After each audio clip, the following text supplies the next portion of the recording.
Jadi setting in the living room. File this down. There.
Not because I have the answers, but because I know you will. Father, I'm tired and I'm home.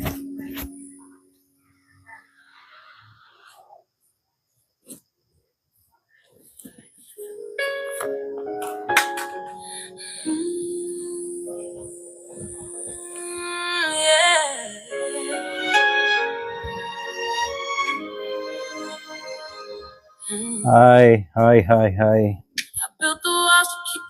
Greetings, everybody. Tap and share the screen. Tap and share. Komugisha Patience, thank you. Bless you. Thank you. I learned to speak in the language of succeed. Tap and share. Today we are going to be studying on how to build your confidence. How to build your confidence. It's a very incredible topic. So tap and share. Tapping a screen sharing. Okay, as usual, let's begin by introducing ourselves. Let me know where you're watching from. Let me know where you're watching from. Hi everybody, hi. Where you what? Tap and share, tapping it, sharing it, tutandike class. From Uganda, nedda sebo. No, I think most of these people are new. Enkola ya fewa, no, you tell us your name, where you're watching from, you tell us what you do, netumanya ne biki byokola. Tapping, sharing, tapping kadduke. Abantu bajje mu class. Leero tusoma how to build confidence. Ozimba otya obuvumu. Ricky in Entebbe. God bless you, Ricky. Bane tusaasidde nnyo ab'omu kikuubo, ab'omu Arcades, abafunye amataba. Brian, Somalia. Wow, God bless you, Brian. Praise Jesus. Oh, kids, Shumat, God bless you. Praise the Lord. Namuli from Saudi. Banang, I think we don't have a representative in Saudi. Trevor, I think you can also share the number, the WhatsApp number for those that want to join and become Pathfinders. Marcus City, you're in Marcus City. Wow, God bless you. From Nairobi, I missed the one from Nairobi. Please retype. Bane, tap, share the screen. Oh, God's daughter in Saudi. Please, we are looking for Pathfinders. And the target is to get 1,000 Pathfinders. These are people we are going to mentor and train to become mentors to others. Esther from Muyenga. The number is on the screen. Sending a WhatsApp with your name to kuongera kwa Pathfinders. Trevor, without fail, this coming week, there must be a training. Esther from Muyenga doing food service. God bless you. Esther, God bless you. All right, tapping a sharing. Tutandike class, Diary of Success, ye class Mwoli. This is Director Amixi from Nairobi, Kenya. Are you Kenyan? Let us know if you're Kenyan, because we also want to know the people. Abu Dhabi, we need more people from Abu Dhabi, Pathfinders in Abu Dhabi. If you want to become a Pathfinder, please, the number is on the screen for you to WhatsApp. Tapping. Oh, yes, you're Kenyan. Oh, the reason I'm asking whether you're Kenyan is we're trying to see how we balance the language. Faith in Her, God bless you. Faith in Her is one of the leading Pathfinders, one of the originals. Tap and share. Let's tap and share. Allen Namanya from Ginger, Production Planning Controller. Wow, God bless you. Allen, God bless you. Good evening, Destiny Tina. Yes, today I'll be here, Ali. The number, Trevor? Yes, Trevor, there's somebody in Abu Dhabi who wants to join the Pathfinders.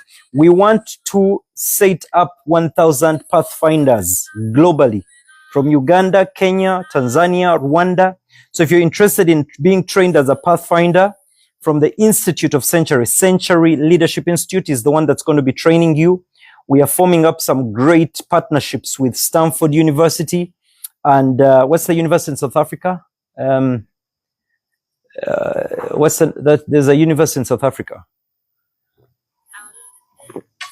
Professor Herbert. Okay, that's the number on the screen. Tap and share. Let's reach as many people as possible. We're going to start in 5 minutes. Okay, introduce yourself. Let us know where you're watching from. Christine, how are you doing? God bless you. Good to see you again. Tap and share. Let's tap and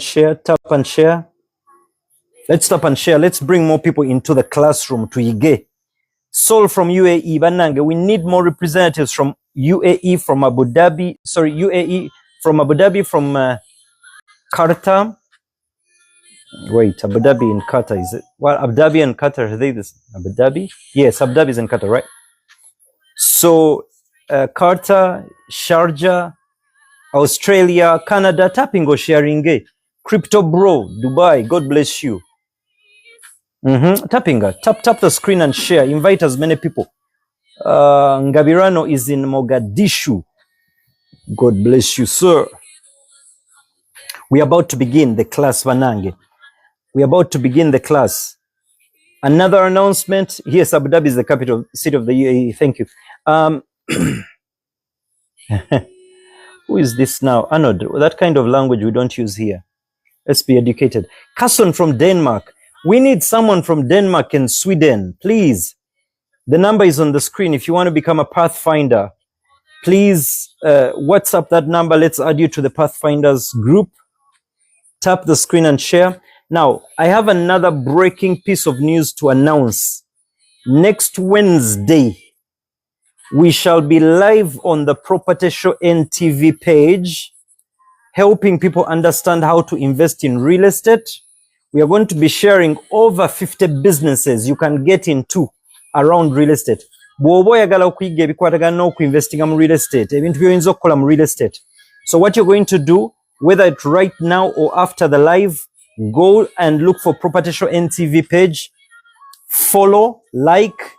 Next Wednesday evening at 8 p.m. we are starting our first live masterclass on how to invest in real estate. You don't want to miss that. It's going to be incredible. Tugenda kuba tusoma engeri y'okuinvestinga mu real estate ne ecosystem ya real estate. Oba okola mu bimuli, oba supplyinga musenyu, oba supplyinga cement, oba oli musizi wa langi. There's a lot we're going to be learning next Wednesday, 8 p.m.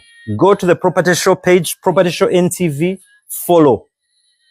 God bless you. We're still introducing ourselves. We have 2 more minutes before the class begins. Tell us where you're watching from, who you are, where you're watching from. Tapping or sharing. Tap and share. Which guys are using this kind of language, huh? Yeah, I'm not in the habit of blocking people, but I would assume that when somebody comes onto this page, you know that it's not one of those. Pages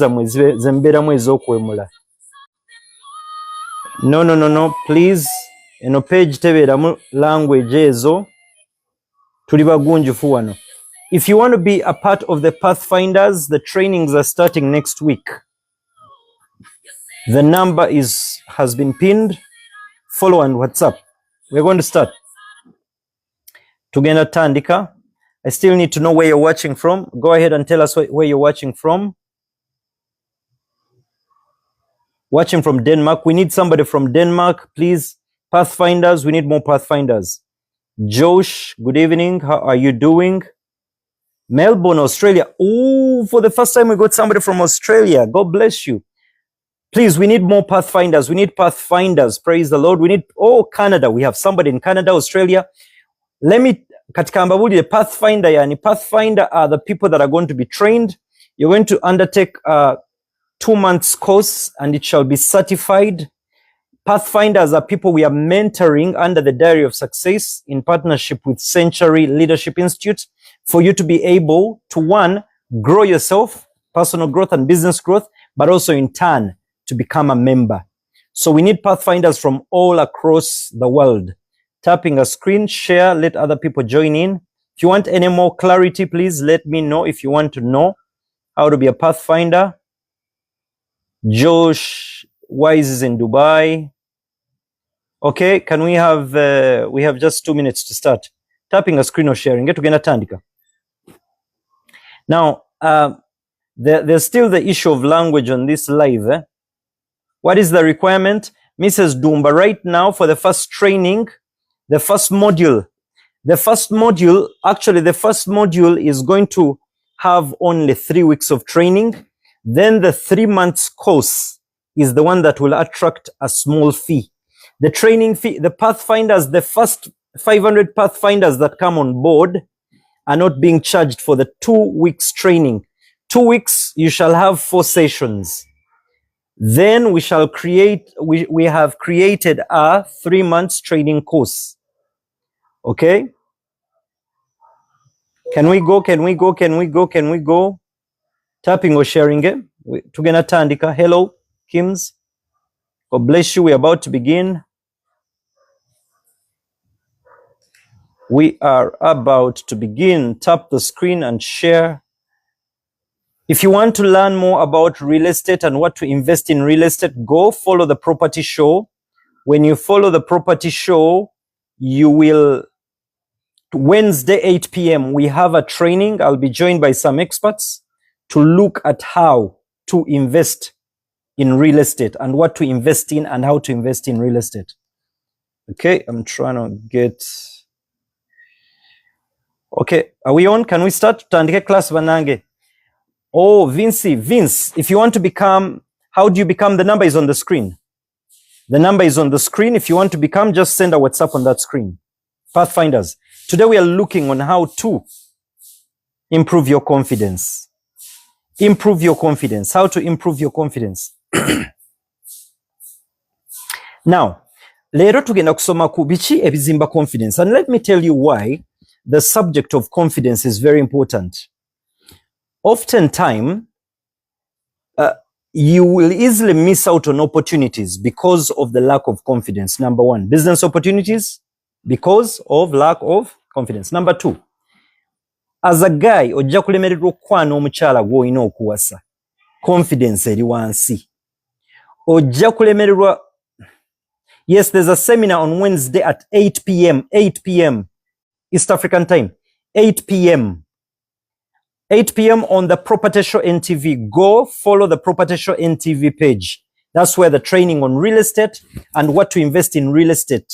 How to invest, what to invest in. We're going to be sharing over 30 businesses that are around real estate. So, twogera ku how to build confidence. Nenga tetunatandika kutunuulira confidence tugibuildinga tutya. Number one, Trevor, you can pin up the message for the live on Wednesday on the Property Show page.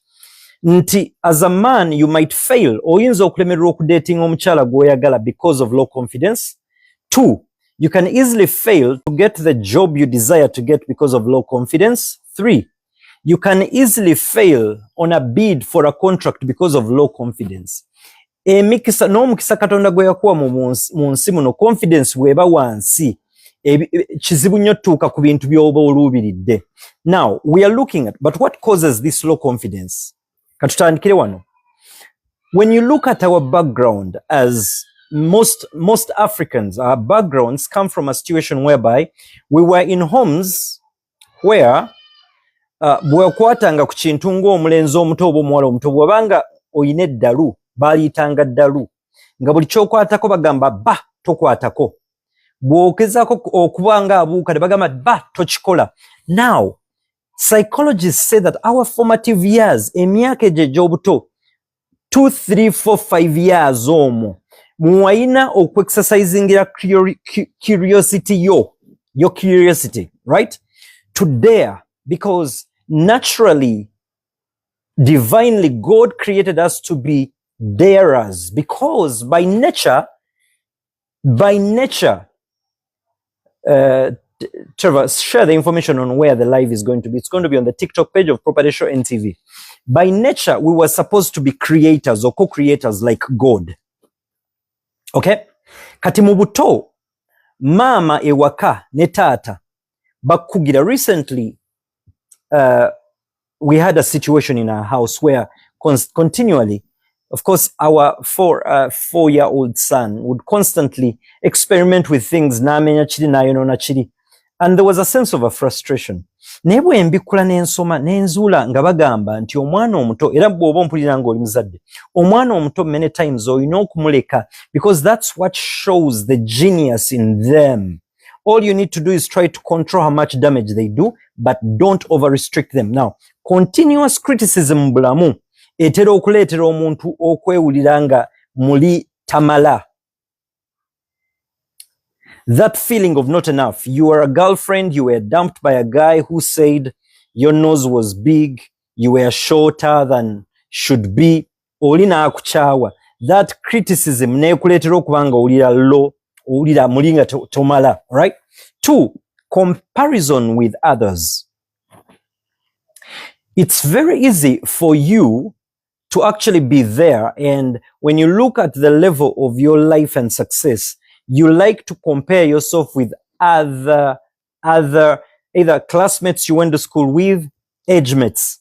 Kati ekyo nekikuleetera pressure. Kati pressure oyo wajja akuleetera muli okuwulira era nga tomala.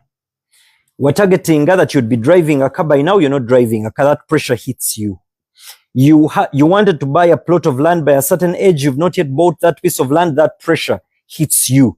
So that comparison with other people, then negative self-talk. Repeated negative thoughts weaken confidence over time. Can I say that again? Repeated negative talks I always, some of the people that I mentor, for instance, let me give an example. How many of you plead guilty? Wali olemereddwako kukwata obudde bwa appointment oba meeting. Kati bagane tokwata budde nze bwe ntyo mumanyirireyo nze bwe ntyo. Era n'abalala bakimanya batandika gamba oyo bwatyo. Oyo bwatyo. You must avoid that oyo bwatyo syndrome. No. There are habits that you must change to become better. Remember Series 1, Season 1, we're still dealing with PG, which is personal growth. But personal growth later affects your business growth. Kubanga confidence yono esteem yo bweba wansi. Nokula ng'omuntu oba mu bya business era kuba wansi. Okay? Lack of preparation. Most of the times bw'obanga skills zoyina tezimala, knowledge joyina temala, it will always affect your confidence. How many of you remember the times we were in school? Nga osomye. No, I remember those of, I don't know whether there's any OB here from Nagalama. I remember there was a time, I was very stubborn by the way. I would study, for instance, I was doing LD, History, Economics, Literature, and Divinity. And I would overread in the night. Now, after overreading in the night, during the day where you guys are starting to read, I'm pocketing and whistling and moving around, waiting for the paper. That confidence, where was it coming from? Because I had loaded myself with as much wisdom and knowledge. Kati, confidence esinga amaanyi ejja weeyongedde okwesikiringa. Okay? Past her, what eno point nkulu nnyo. Wulira point eno. Past failures or trauma, especially mu Africa, tudiringa ne traumatic experiences nyingi nnyo okuva mu buto ne mu bukulu. Mu buto odiringa ne trauma. N'okulanga odiringa ne trauma. Africa, most third world countries, nga Africa. What is wrong with you? I don't understand what that is. Find out what it is. Now, wesanga mu Africa, twakulanga abasinga nga amaka gaffe gaali si magagga nnyo. Nze nzijukira kitange bwe yafa waliwo lwe twatuukanga bwe mba ŋŋenda mu ssomero nga ŋŋendako twali tubeera seeta naye nga mmanyi okgenda maama wange abeera Kayunga ate Kayunga ng'eri kumpi ne Naggalama bw'obanga wasomera Naggalama. Am I muted? Can you hear me? Tell me. Can you hear? You can hear? Can you hear?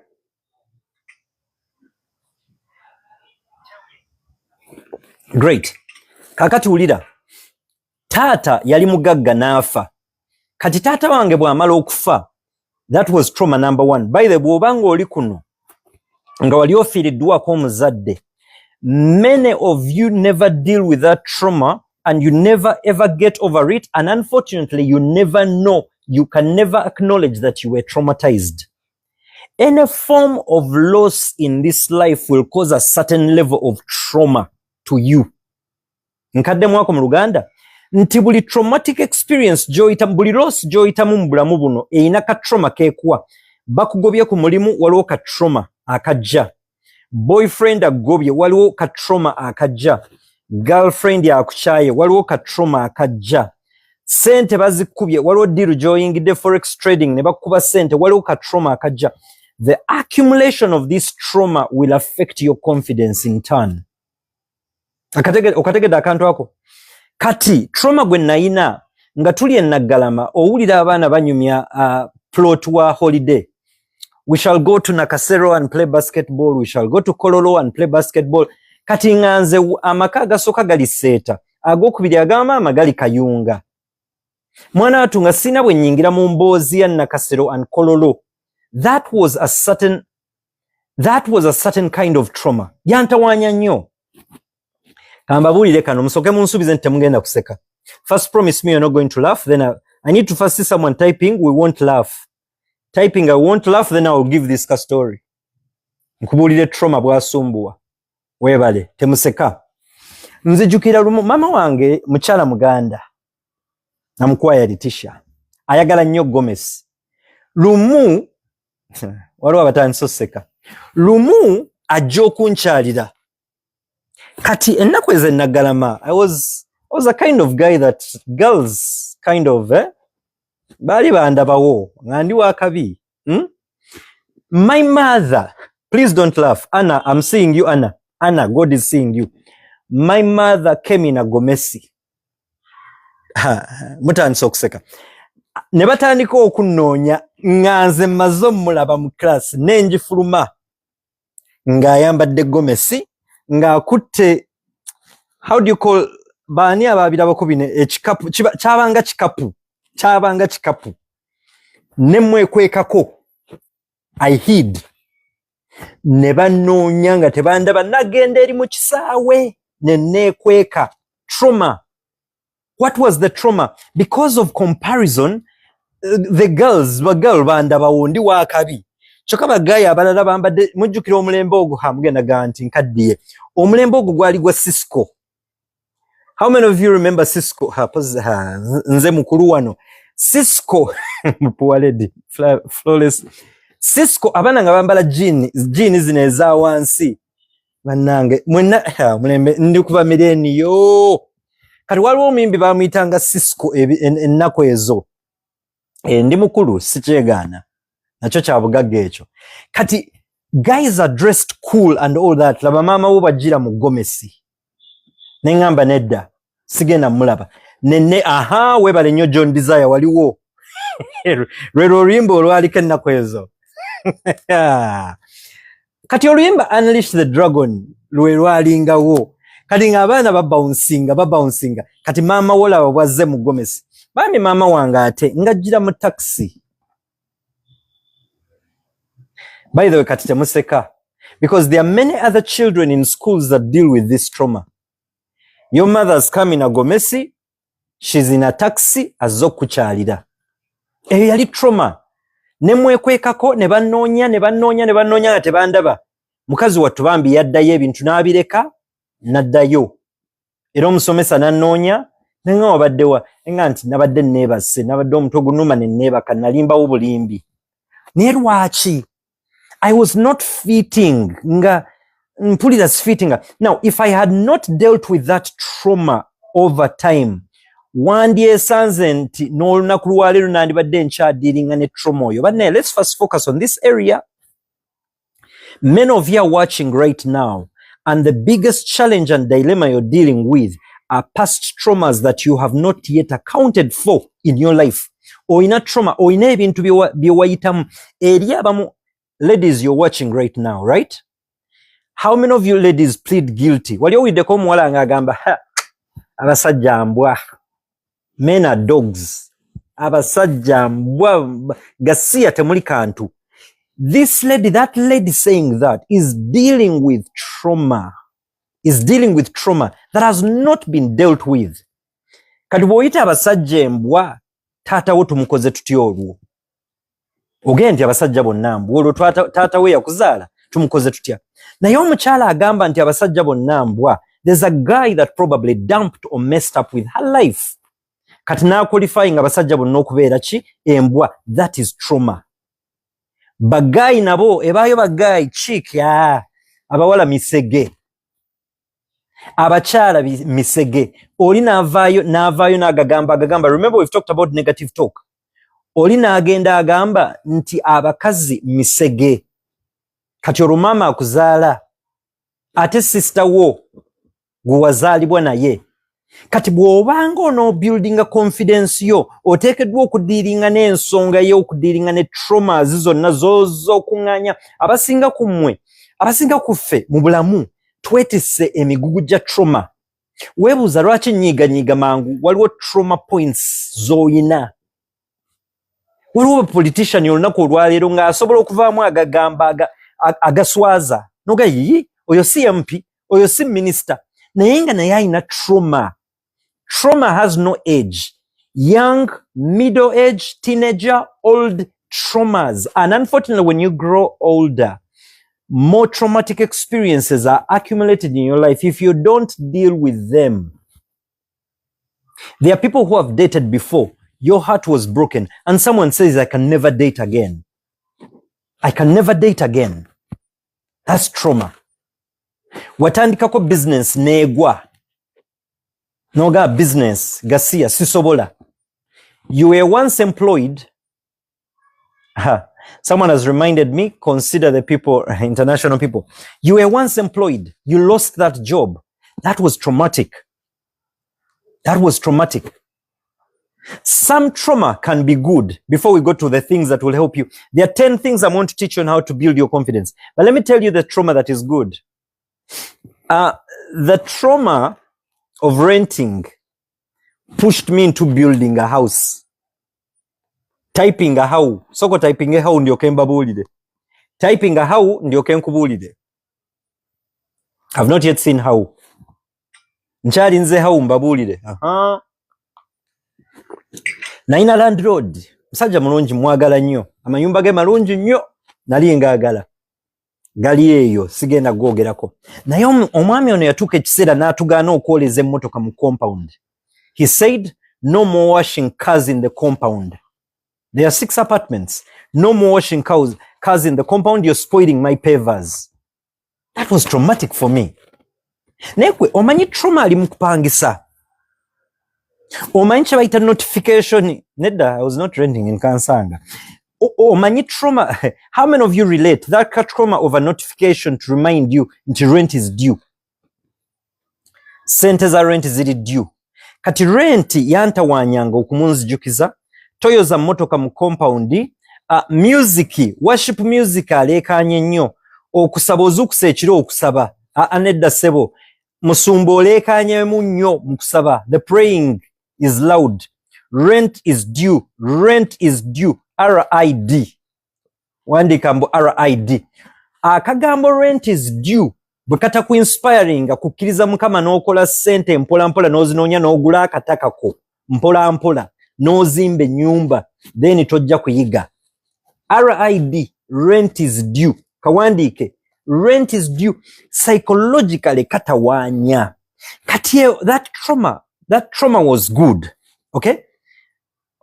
That trauma was good because it pushed me. So there are certain traumas that should push you to growth.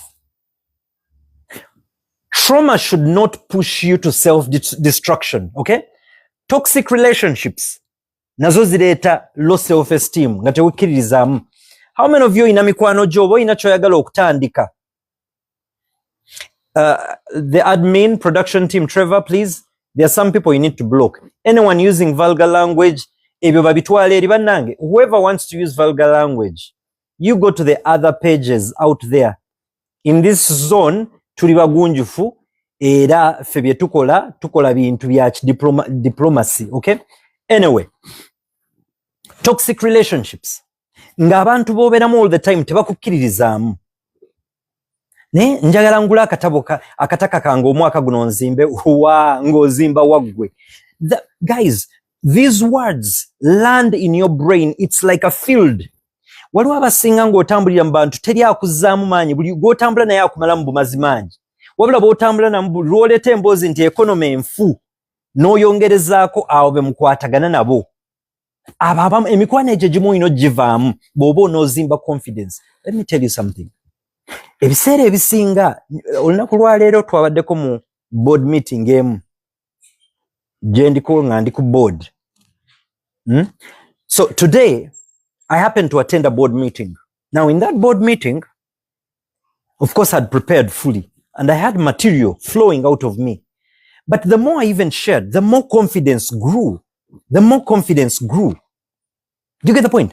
But then also by the time we were done with the board meeting, the guys I was meeting with, the language, we were talking big. You need to speak, you need to engage with some people that talk big, that talk some progress, that talk certain things that challenge you. You need to get to a point where you have friends where you discuss matters to do within the next 2 years. Let's take a trip to South Africa, Joburg, Sandton. Let's take a trip to Dubai. Twesonde mu December tugendeke Dubai. Nebo oba tonnaziweza. That energy, the frequency, that energy, the vibes, once the vibes are right, this will always propel you forward. So watch very closely the people you hang around, what comes out of your mouth. Nkaddemu. Genderera nnyo abakwetoolodde ebigambo ebibava mu kamwa. as long as these are negative, toxic words, they will always drag you backwards to your traumatic experience of the past. Of course, things like poor physical health. Abamu omuntu osanga wagejja n'obanga oli munenenenemuuko kati abantu olina engeri gye bakujeregamu because of how you're looking like. Now, there are two things that can happen. If, for instance, you find yourself obese, you either go to the gym, watch your diet to slim, or be comfortable in your skin. There's a friend of mine that I have. She's quite sizable. I don't want to use other words. She's sizable, but she's comfortable. Yes, body shaming. She's comfortable in her skin. So there are two choices in building your confidence when you're oversized or whatever it is. Because who decides what size it should be anyway? Okujjako nga baawo yakuwasa oli size bweti ate gwe n'osalawo bw'omala okuzaala you went like this, like this, like this, and you're not doing anything about it. There can be a problem. Okay, now let's quickly look at the 10 areas you need to focus on to build your confidence. Tap and share. Tapping. Doctor, how about when you have a good mind but with a fear of being judged? Wetulagao. Wetulaga. The fear of being judged. Kantandikirao.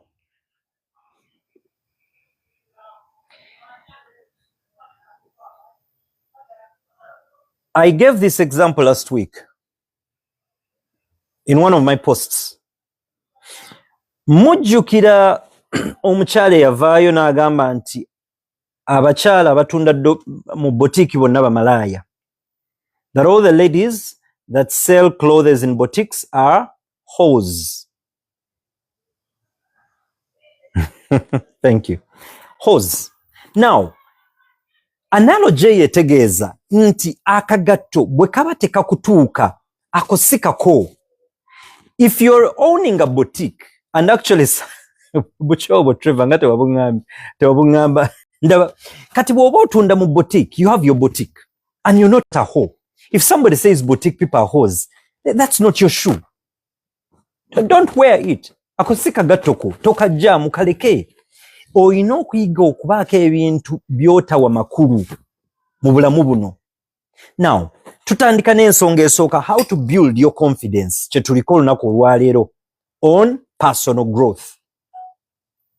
Confidence emumpa zino zitegeeza ki? Okay? Personal growth, tutandika olwo. Number 1, bw'oba oli mu class wandiika, keep your promises to yourself sometimes. Learn to keep certain promises to yourself. Mujjukira omusajja gwe bayita Yusufu mu Bayibuli. Joseph, there are some times when we have dreams in our lives. There is the right time to share and the right time to keep quiet. Naye eri abantu abali eyo, gwe ne bw'oba olina plan egenda okugula plot nga tonnaba na kukirowoozaako nti ngende ngidepositingeko oba walanze dda ngenda kugula plot. Bw'omala ogigula nga tonnaana kusima musingi n'otandikirawo ngenda kukola bwe nti, yiga okubaako by'osirikira. Yiga okubeerako by'osirikira ng'ebisuubizo bino obyewa wekka kubanga weezimba wekka. Waliwo lw'oteekeddwa okugamba nti naye mu bulamu buno ngenda gaggawala nga weegamba wekka. Nga weegamba wekka. Togamba muntu mulala, you're telling yourself. Oh, somebody is from Ghana, the language. I'm going to be mixing, don't worry. Okay. Now, step number 1. Masterclass gye tulimu leero ya how to build our confidence. Okay? Number 1. Start small. Type, start small. Start small. Tutandika, bannange, class eno, tapping a sharing. Number 1, start small. In starting small, can we start with the basics? Wake up on time. Wake up on time. Abamu kumwe ekikusibye mu bwavu, ekikusibye mu low self esteem, ekikusibye mu mbeera gy'olimu, otulo olinga gwe balinga no, I have to mix mixing. It's as if sleep was betrothed to you as a second partner if you're already married or if you have a girlfriend. Sleep is some of you're so intimate with sleep. Nkwewo nyawo, Some of you Africans and people listening to me, you're too intimate with your sleep that your progress has been affected because you're so close emotionally. And some of you are already hitting a nerve. You're too close with your sleep. You love it so much, so dearly, to the extent that the morning hours by 4 a.m., should rain start to calm down, you feel like, oh God, thank you for your mercies. They are new every morning. You cover the blanket. In covering that blanket, the book of Proverbs says, a little slumber and a little sleep and poverty shall come over you like a bandit. Learn to wake up early. Learn to wake up early. Va mu buliri. Teri chiri mu buliri. By the way, teri chaman chiri mu buliri. Do you know, there's someone who even once shared us a funny story that some of you even set an alarm to wake up at 6 a.m. The alarm rings, before the alarm rings, by mistake you wake up at 5:50. Then you say, 5:50, the alarm is for 6. Watch the dachike kumi zino kanzimaleyo. Banange. Can you imagine? You're so intimate to your sleep that even before the alarm at 6 rings, at 5 you want to complete. Now, there is an exception to that rule. There are sometimes in the nature of our work, our company, part of what we do interior designing and fittings. There are sometimes we have jobs where we work overnight. So if you call me during 1 a.m. or midday, I might be sleeping. As a preacher, in my previous years when I used to do it full time, there are times I would preach overnights, whereby then in the day I need to rest. Now, I need us not to consider this as a one shoe size fit all. So it depends. Now, thank you. Someone has even said some people even end up missing lectures. Mubulamu otekedwa okubeera ne purpose. Decide purpose. Have a purpose. And when you have this purpose, be more married to your purpose than to the habits that take away you from progress, like sleep. Abamu kumwe, by now, if we were to compute the number of hours, weeks, months, and years you've slept, some of you today could be 25 years, but you've slept away 5 of your years. It is said that ideally a human being should have 8 hours of sleep. Ideally. Whether it is 7 is also not bad. So, learn to wake up early. Finish up your tasks. There are some of you watching me here. You've set a target and say, every week, I need to read at least a chapter of a book. But you have no shame that single day, because you've had a rough day, you're tired. You just go to bed. You remember before you sleep the chapter of the book? No. Commit. Wandika anti commit. Commit to those small tasks. Ladies, commit to those small tasks. If you've decided to make up stop having bad hair days because of oversleeping, because of the mood. Ladies, you have what you call bad hair day. What if the day you're having a bad hair day is the day you're meeting your suitor? Nakamate. Today is the day I'm supposed to meet you and pick interest, to date you and marry you. But it is the day you're having a bad hair day. Now, what's bad hair day? Every single day commit to those tasks. Look good. Small tasks. Smell good. For instance, exercising. Exercise consistently. Eat healthy. Gula katunkuma, gula kunyanya, gula dodo, buy greens. Some of you are still single. Majority of you watching are single. But every single day, the boda guy, you know his number, you know the stage, you will simply tell him, ngova kumulimu. Guy wange mat of jolly, nge ya bulijjo. The same usual, if you're in Nigeria and you're listening, or Kenya, you know Uganda is famous for Rolex. Rolex, nze Michael. Obutungulu, atoteka mbutungulu. Toteka mbutungulu, nyanya zoka. Oil. You're pumping your body with oil and oil and oil and oil. Small tasks, manage them and say, you know what, I'm going to diet. I'm going to look good. I need to read daily. Self-trust creates confidence. Do you know what the problem is? Abamukumwe low confidence evudde mukuva nti nawe kenyini tewes you don't have trust in your own self. If you cannot bet on yourself in this life, how can other people bet on you? We kenyini tewekkiririzaamu nayo yagala balala bakkirizeemu. Let's go to number 2. Improve your knowledge and skills. Improve your knowledge and skills.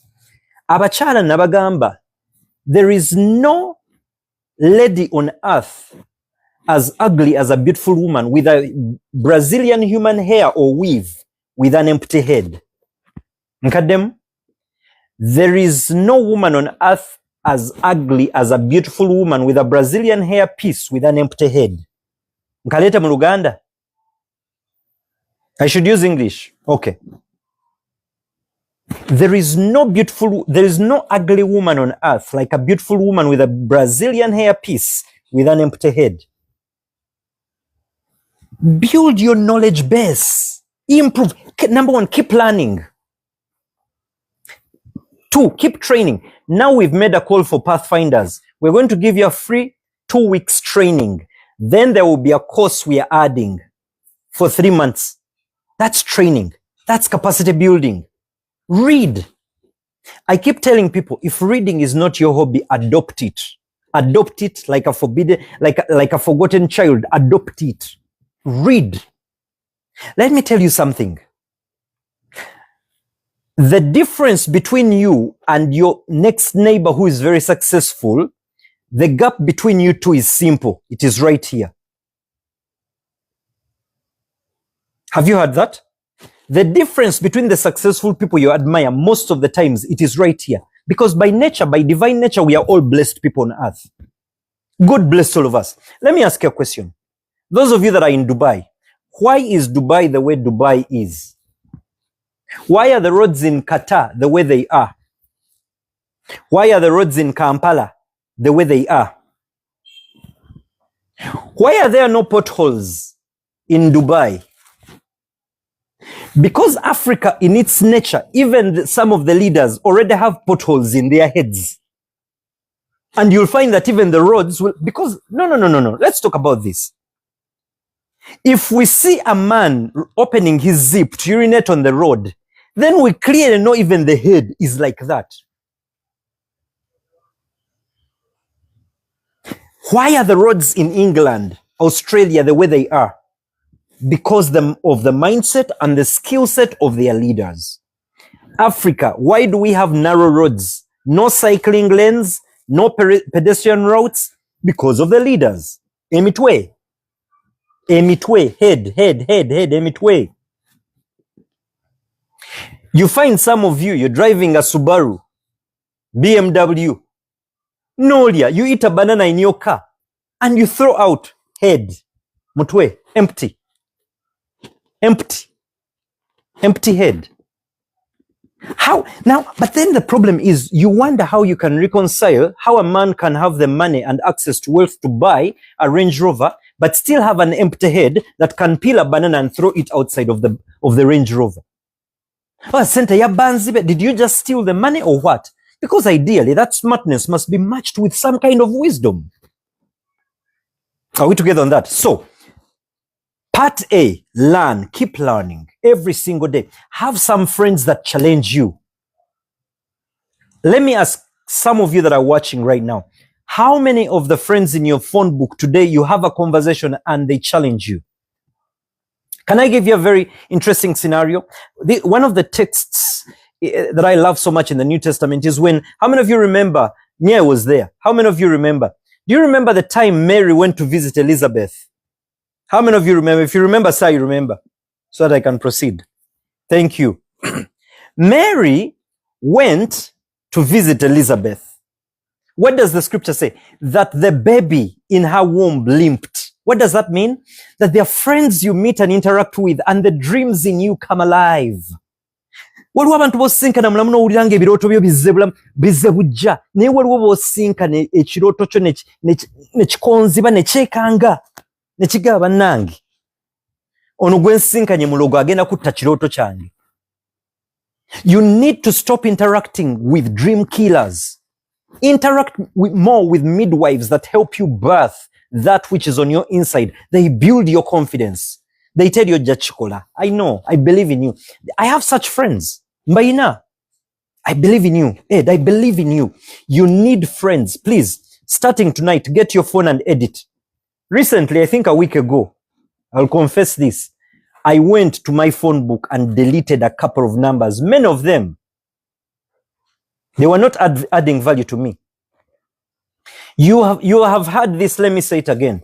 There are people who will come to your life to add to you. There are people who will come to your life to take from you. There are those who will come to multiply you. There are those who will come to kill and destroy you. Be very careful the people you surround yourself with, even the people in your phone book. I ask a question today. The people you spoke to on the phone, how many of them were encouraging you, inspiring you? You know, there's a friend of mine, is Rekab in Netherlands. I like having conversations with this guy. This guy has such a dictionary in his head. We talk industry, and guys, you need such friends. When you start talking on the phone, the guy is telling you about the oil and gas, the New York Stock Exchange, the Johannesburg Stock Exchange. Some of you are dating, empty things, whereby when you look at your future, it is empty. Because of the emptiness presently, you look at the future and it's going to be empty because of the empty head the boyfriend or girlfriend is carrying. Seller, pause for you to think.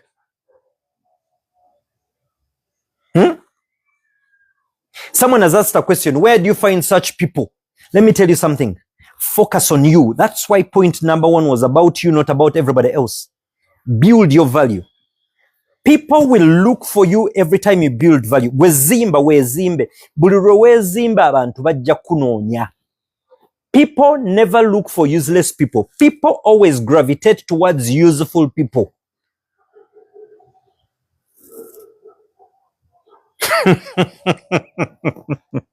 An empty streets and empty house by Westlife.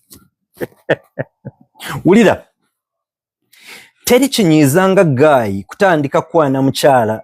Date a lady. You date the lady. You engage with the lady. Date 1. The lady has no substance.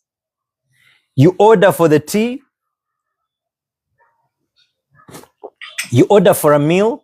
So you ask the lady, so what are your plans in this life? Me. Me. Guy. Bro. Run away from that woman. Same thing with the lady. Sit down with this guy. Okay? Ask the guy confidently. There's a time you look for the post that I put where the questions, I think I put 15 or whatever questions you should ask the person you're dating. As a lady, be very confident. Ask the guy, so what are you doing with yourself?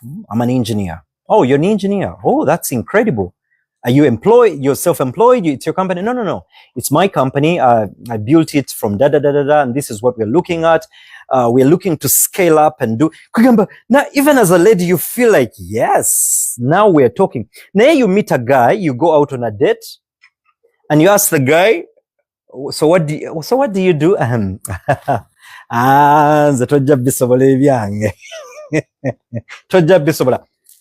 Lady, sis, red flag. Ndi muyiribi. Someone tells you ndi muyiribi.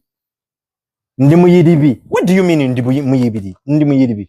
I'm just a hustler. It's okay. It's okay if you're choosing to hustle, but what's your hustle? Let's talk about your hustle for a moment. You must be a woman and a man of value. Woman and a man of value. So learn, train, practice, then read all the time. Young lady out there, it's good to have a beautiful Brazilian hairpiece. A guy asks you, do you know that there's a lady today? I told you last time. There's a lady today and you're going to say life is short. Life is Zubeda Muleke. Do you know that there's a lady today? The guy says, let's take a trip to Dubai. Your business is struggling. The amount of money you'd have spent on that holiday, simply sit down with this guy and say, you know what? Just give me that $2,000. Let me get it in my business. I'm looking to scale up and do ABCD. Yo mchala alimu amagezi. Na yo mchala asaba sente, ayagala kuwanvuya njala. Ngazi neza Jezebel. Those Jezebel, she'd rather go for the Jezebel nails than the eyelashes that as long as I don't know what. then the hair weave that is as long as I don't know what. Build value, build value. Can I repeat this? Build value, build value. Then keep practicing, grow every day. Grow every day. Let me give you a simple analogy as we go to point number 3. I love plants. I love flowers. Sometimes when you water a plant, you don't see it grow. Some of you, the reason you fail to be consistent and the reason you easily give up, wetunuulira buli lunaku oyagala olabe ng'owanvuwa buli lunaku si bwe kikola. Who of you watching me today, you watched yourself grow from childhood, but every single day you watched yourself add a centimeter or 1 inch? It is God alone who was able to see you grow. Some of you do not know that your greatest growth is happening behind the scenes. Katonda ali mu kukola eri emabega, gweweddemu amaanyi naye Katonda ye akola. You must have the faith and belief to know that every single day I'll play my part. I'll wake up early, I'll tidy up, I'll do what I have to do. That is watering. Weefukirira amazzi, omanyi waliwo abali mu kulaba live eno naye nga n'okunaaba toyagala okunaaba tokwagala nnyo, so bwe ngamba okwotaringa daily kugamba olabira ddala ekizibu. So some growth is not visible, thank you, but it is internal. Eventually it will go out and people will see it. The more skilled you become, the more valuable you are. Gwe lwaki weebuuze lwaki mu kampuni emu waliwo omuntu afuna $5,000,000, waliwo afuna 2, waliwo afuna 3, waliwo afuna $2,000. There is someone earning 100K, there is someone earning 50K, there is someone earning 20K. Why? Value. If there's anything you can take from this life today, give your life to adding value to yourself. There is no way you will empty yourself to others when you carry nothing. Fill yourself with value, value will come out of you. Simple. Number 3, are you writing? Stop comparing yourself to others. Lekerawo okwefaananyiza abalala okwecomparinga mu Luganda kyeki typing awo okwegeraageranya. Yeah, thank you. Lekerawo kwegeraageranya n'abalala. Michael bw'aba avuga Benz, muleke ne Benz ye. You feel inspired that Michael is driving a Benz, appreciate that, but let Michael drive his Benz. His Benz is not your Benz. Now for the ladies, we have a big challenge. You're dating Mukasa. Mukasa is driving a Subaru. But the following day at your workplace, you notice Caesar. Caesar is driving a BMW. Mbaweya akagera akamu akakwasa ennaku.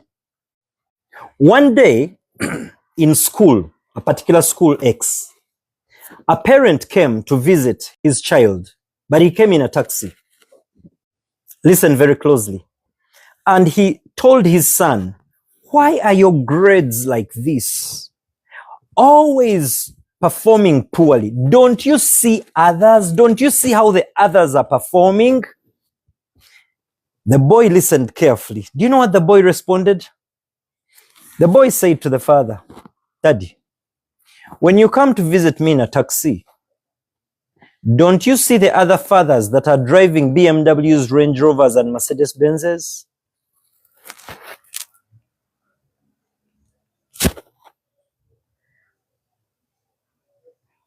Kwata ku mutwe nga taata bwe yakwata ku mutwe.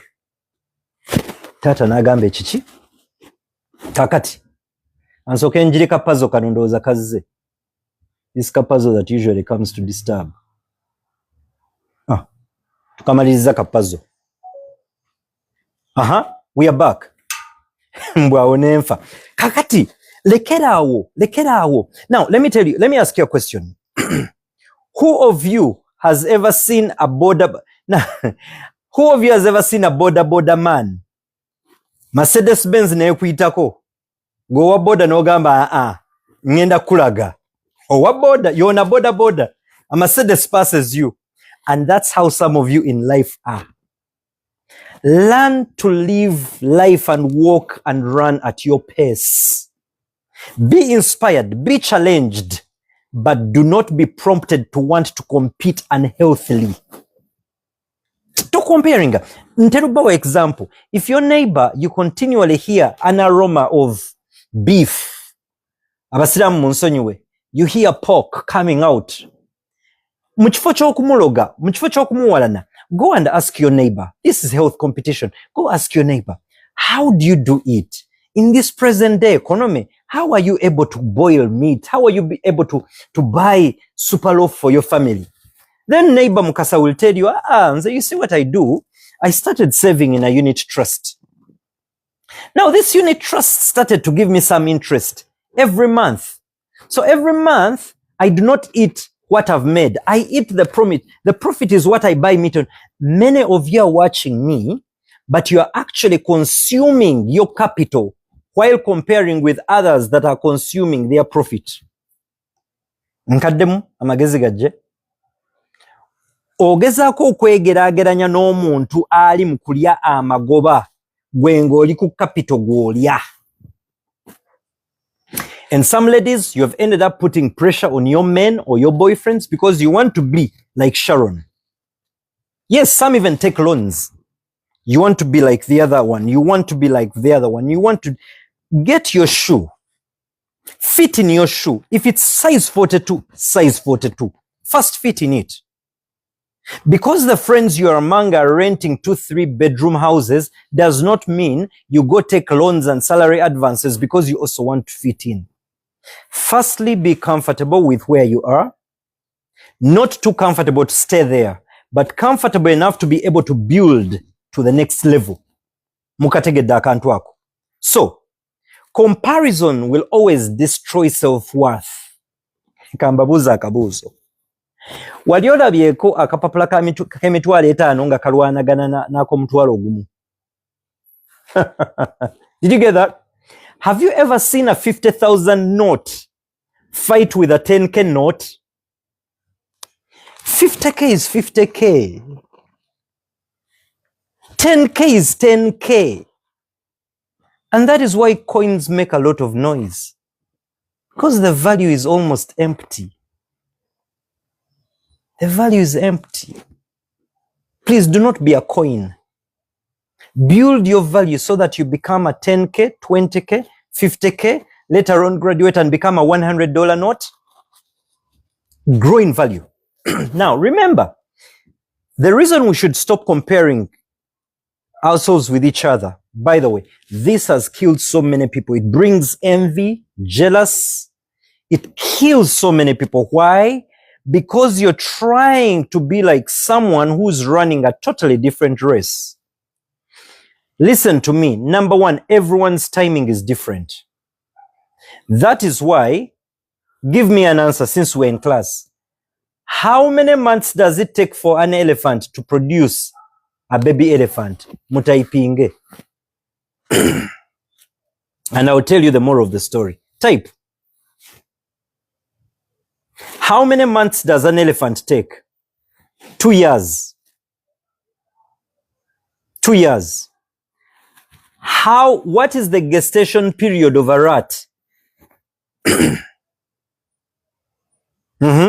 What is the gestation period of a rat? Right. Class.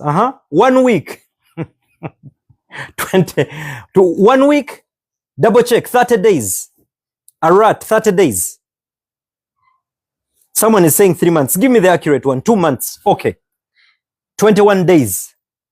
So the gestation period of an elephant is 2 years. The rat or rabbit is 21 or under half a year. But you see, when an elephant produces a baby elephant and it crosses the road, everything trembles, everything stops. Have you ever seen an elephant and a baby elephant crossing a road? Cars stop. Some of you, the vision and dream you're building is of an elephant and a baby elephant, but you want to compare yourself with a rabbit and a rat. A rat crossing the road, the car can easily even just squash it. A rabbit, squash. An elephant, please learn to be patient with yourself. Gumikiriza. Gumikiriza. Mutonzi waffe yasalawo. Yiga okugumikiriza mu bulamu buno. Katonda yasalawo. Mutonzi waffe yatutonda. Omutonzi eyakutonda y'ayina bwe yakugerera ebibyo. Omusajja owuwo gy'ali. Omulimu ogwo gye guli. Your capital is there. Your right husband is there. Tolulunkanira mulala.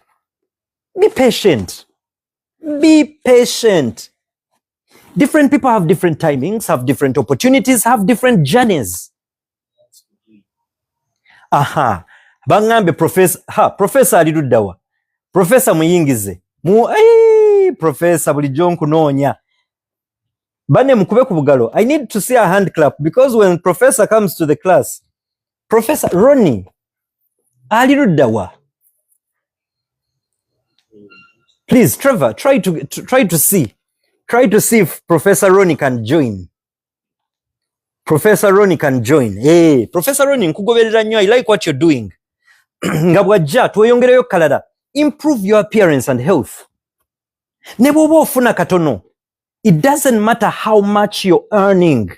Gezaako ofaananeko bulungi. Abamu ku opportunities zikuyitako osazeewo ofaanane n'embeera gy'oyitamu. Tokuba nnaku y'omu bantu. N'omuntu eyandibadde akuwa opportunity akutunuulira n'agamba naye ono tugenda tutandikirawa. Naye mu kukola ekyo tocompetinga. Don't compete unhealthily. There is health competition and unhealth competition. Noonyeza professor. We are waiting for professor. Thank you very much. Don't look like your problems. Gezaako oleme kufaanana bizibu byo. Naye ate bwenjogera ekyo nakajja ku Professor Ronnie.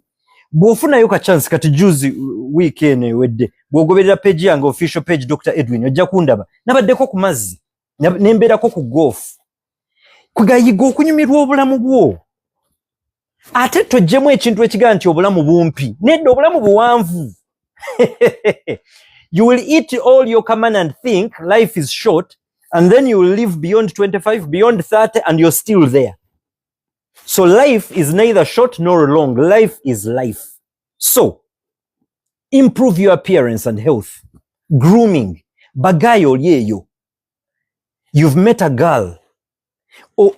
Ojizebo oti omuwe hage nkwa waziunya. No deodorant, no shaving. Ounya. Your confidence. Now, let me also teach you something. There's something I noticed during networking events. Ntera okubeera mu networking events. If you ever if you ever notice you're trying to talk to somebody but they are extending, manya nti kyabiko mu lunaku lwonna osibye oyogera kati akamwa tekali fresh. Bw'oba omukyala bw'oba omwami yiga okubeerako ne bu chewing gum. Tambulako ne bu chewing gum. Learn to move with some chewing gum. Put in your mouth occasionally. Gayako. Confidence ejja kubeera wansi singa okuunya akamwa confidence efa. Okuunya enkwawa confidence efa. Okuunya akavubuka. Groom. Shave yourself. Put deodorant ya 14,500. Put some deodorant. And guys, let me give you a hack. Do you know there are some ladies who say nze guy bw'abanga awunya bulungi ankolera. Guy awunya obulungi ankolera. Can you imagine? Just smelling good. Ate ne bw'otagula perfume ya million emu, you don't have to buy Creed. Dental. Gendo ennaku zino dental nja kuba otagingira ku dentist omu n'emitwalo 10 akola check up ne bakutereeza ku manyo 15. Make sure your dental formula is well done. Oleme kunyirira abantu bumwa. Abamu kumwogendo n'osaba Katonda favor. Ntero gamba abantu there are two kinds of favor. There is the favor that God gives you, but there's also the favor you create for yourself. Abantu baagala bakuliraane, owunya bulungi, ofaanana bulungi, okwata bulungi ebintu byo. Oyina engeri gy'okolamu ebintu byo, akagatta okakuba. Ne bw'oyita bunfufu. Nabawa example when I used to work at UTV. Nga ntambuza ebigere nenva ku Makerere University. Nenyambuka Nakasero. Engato nenyingira mangu nenjikuba mangu nensimula entuyo zange. Ne abaaliwo mwanda banga. Up next will be Bale Francis Omugenzi. His soul rest in peace. And next we shall have the cartoons. Pingu. Ne nange nkaddiye. Nalangako Pingu ku UTV. Okitegera nenga bondaba ku TV you couldn't tell yenze waliwo abuuza nti yenze nenga you could not tell nti natambudde nti the time I left in Sibirwa Hall I hadn't even eaten the posho. nga nvayo siridde kawunga kange ng'enjala ennuma nga batuwa $2.2 omwezi. Naye nga ntuula ku TV noga olulenzi olwo banne kuva ddala oli smart, naye nga tomanyi nti gayi ayina empale emu ya bbulaaka, zipu ya yulika, ekkooti ayina 3 za canga. Buli omu ayina olugero gy'ava, naye luzimbe bulungi wekkiririzeemu. Teri agenda kukkiririzaamu nga gwe tonnaba kwekkiririzaamu. Nobody will believe in you before you believe in yourself. Akantu ako mukawulidde. So yambalako bulungi. Dressing well doesn't mean dress expensively. Expensive ajja kujja obusobozi buzze. Olw'okulaba akasaati ka musiime essaawa zino n'ogamba akasaati ako nange tekalimu mu Uganda ge mazima ate seewaana. Mukama muddiza ekitiibwa. Gano amasaati nagagula Bungereza. Naye emyaka 2 emabega ku UTV, I couldn't afford this shirt. Kati tambula mpola. Nagenda nga mu Owino. Owino ekyaliwo. Anange. Owino still there? Yes, I'm told Owino is still there. Nga nyingira Owino nga manyi okuselectinga. In life, by the way, it's about quality, not quantity. Just know what to pick. Pick the right t-shirt. Pick the right ate ennaku zino okimanyi nti oyinza okuyingira downtown n'ofuna polo second hand ng'eringa original. Yambala ka polo ko guy. We kesale. Mitwalo 2.3 4 5 kesale. Yambala bulungi, faanana bulungi. Beera fit. Abamu kumwe olidde emmere n'ogirya nawe kennyini tokyesobola mu bulamu buno. Tokyesobola. You've become too heavy for even yourself. Hygiene tumwogeddeko. Amannyo galongoose. Batugamba basawo brush 2 times a day. Kumacha brushing. N'emisana bwe kiba kisobose ng'olina brushing. Akawungeezi ng'ogenda okwebaka va mu bunafu. Don't be lazy. Senya amannyo. Yaba mukumu n'olira akamwana oga kiki kino. Hygiene. Posture. Waliwo ebintu bye tulina okuyiga. Katika mbawo example. Men, come here. Come closer. Come closer, men. Men, learn the etiquette. I think next Friday tugenda kwogera ku etiquette. Katika nkaleke. Next week tujja kuona ku etiquette. Kankalete kano. Wali olabyeko omusajja nga ayambadde kooti. Ekkooti buli lw'ogyambala n'ogisiba peesa. Amateeka gagamba totuula wansi ate n'osigala ng'osibye peesa. Mwana wattu. I usually see ba minister, ba CEO n'abagagga. Etteeka eriri simple. Bw'obeera mu kkooti totuula nayo ate n'osigala ng'ogisibye. Gisumulule. Oh, that means you look like someone who's exposed and knowledgeable.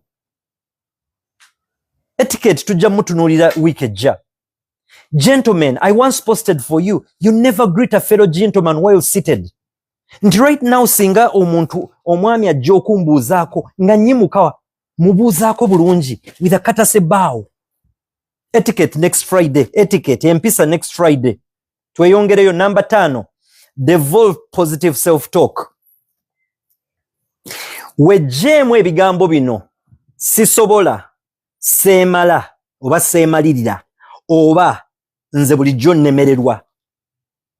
I have told you there are some habitual time defaulters. Waliwo abantu amanyi nga tamanyi kuuma budde naye naye yakyeteekamu nze bwentyo. Nze bwentyo bwendi. Nze bwentyo. Okyenyumirizaamu. How? Do you know that Africans have been reduced to the level of even being asked African time or English time? What kind of nonsense is that? Nedda. Tukyuseemu. Igokuuma obudde. Kugamba creating embeera nti ebintu okuguseemu ko wagendako mu ssomero. Neba nekambuze twasomera ki? Bino ebintu byonna bye njogera singa seemenya kati. Lwaki twasoma? So, avoid negative words. I can't. Kandetene kano. There are some of you who are habitual bad communicators. Nkademu? There are some of you that are habitual bad communicators, and the excuse is, nze bwentyo, bya WhatsApp, nze by'amasimu bwentyo, nedda. No. Do not continuously give excuses for bad habits. They will take you nowhere. Tunuulira WhatsApp zo. lwaki omuntu oyo akuweereza message wamuwa ennamba yo bw'oba tomwetaaga mujje mu ssimu musangulemu omuntu bw'oba wamuwa ennamba yo bwe ba communicate back. That is social etiquette. Communicate back. Blue ticking someone either means toyagala kwogera nabo then bajje mu ssimu then mugambe sagala kwogera nawe. Simple as that. Replace words like that with I'm growing, I'm getting better, I'm improving, I'm capable. That is positive self-talk. Tweyongereyo. Neba ne Professor Roni alazewa.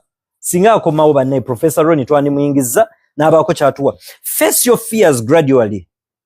Mujjukira nti tutandise twogera ku traumas. The traumas we go through. There are some Ugandans, Africans in the diaspora.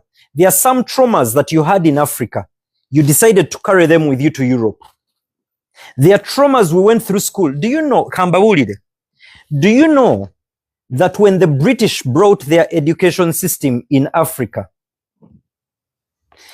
in Namiryango, in Nagalama, they caned us for speaking Luganda. Batwambazange kutiya lwa kwogera Luganda. Noyambale kutiya oswale olw'okuba oyogedde Oluganda ng'olina kwogera Luzungu lwokka. Our mother tongue. We were caned for speaking our mother tongue. Can I repeat this? We were caned and beaten. Africa, what happened to us?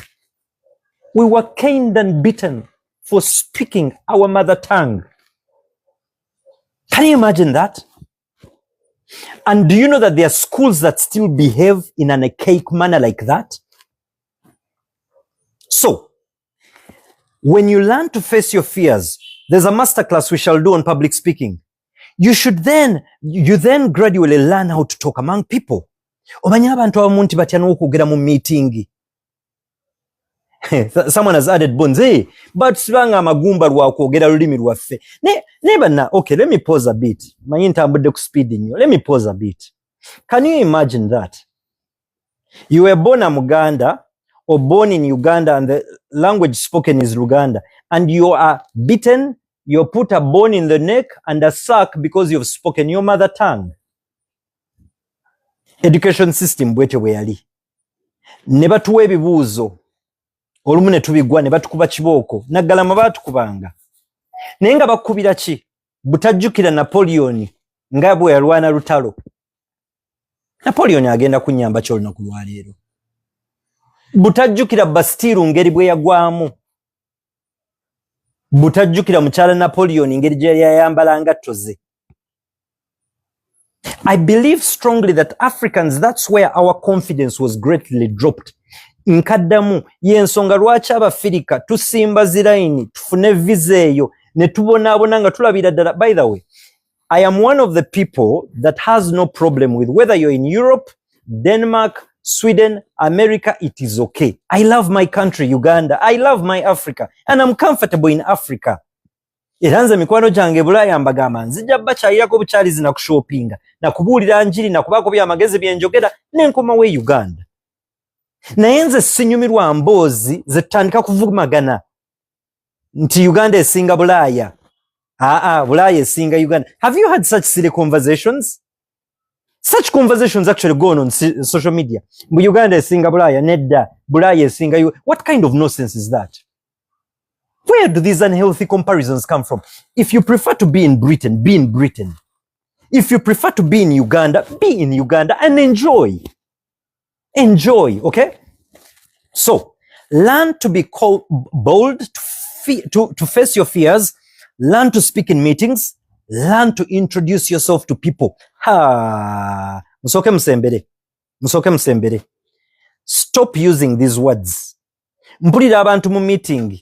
And by the names of, my names are, bw'obanga oli mu class ya Diary of Success, Dr. Edwin Musime, nja kukuba oluyi owulira obuchayina nga bunywa chai, singa ndi kusanga mu mbeera eyo.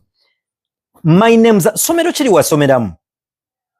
Kati ngenda kukkiriza lwaki babasiba amagumba. When you're introducing to people, you say, my name is, or I'm Edwin Musime. My name is Edwin Musime. Niyo wulira abantu, my names are, bannange ne mu parliamenti. bane deputy speaker ne speaker manyi nti next week yakulayira muzeeyi alayira then neba MP balayire. I'm praying, I hope I'll get a chance to give a talk on public speaking and image and branding. You hear MPs and ministers, my names are. I'm called. I'm called. My names are. What is that? Kadibina ebintu oyina byeyigiriza bw'osinkana abantu learn to be confident. Hello, how are you? Have I seen you somewhere? Networking. Tewetya. Lekera okutambula ng'omutwe ogukottose. We need to liberate ourselves from the curse and yoke that the Europeans left us with here. Africans, many times we feel like second-class citizens on planet Earth. We are not second-class citizens. Sitera kunyumirwa nyimba za bansi, naye waliwo omuyimbi ono yazze mu ggwanga. Kye namwagaddeko kyabadde kimu. She says she's proud to be black. Bamita Spice, right? She's proud to be black. Africans listening to me, let us learn to be proud to be black. Nkademu, abafirika abampuliriza, leka tuyige okubeera proud okubeera black. Naye bannyinaffe basista baffe, basazeewo kala bazikyuse, bagenda ne beegira ebigundi, ne beekuba ebiyiso, kala n'ekyuka mpola mpola ogenda okulaba. Abamu kumwe, naye okimanyi nti abamu kumwe, ne Sara ze wasaba, olunaku lwa malayika ajja kujja ng'aleeta ekyamagero kyo. Agambe yi nakano ajinga yali muddugavu ono nga mweru ekyamagero kyo kiddeyo mu ggulu.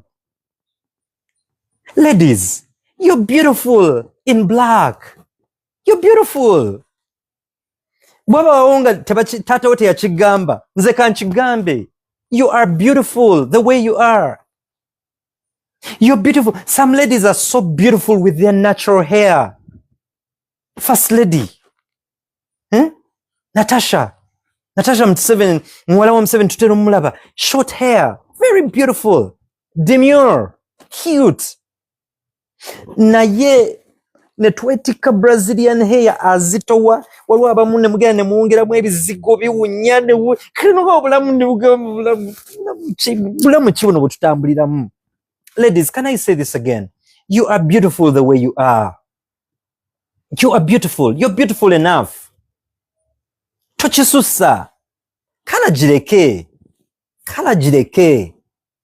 But some of you do not know that it's the traumas you're dealing with. The traumas of seeing Zari come in from South Africa. And Zari is a friend of mine. I love her. She's an incredible woman. But Zari is Zari. Let Zari be Zari. Let Zari be Zari. She is who she is. She's naturally that way. Katudekera okugezaako kubeera nga Zari. No, be you. Be you to the extent that someone also will want to be like you. But some people want to be like you, but as they are trying to be like you, you are supposed to be the role model, but you're also trying to model yourself into something that they don't understand. Be you and be comfortable in your skin.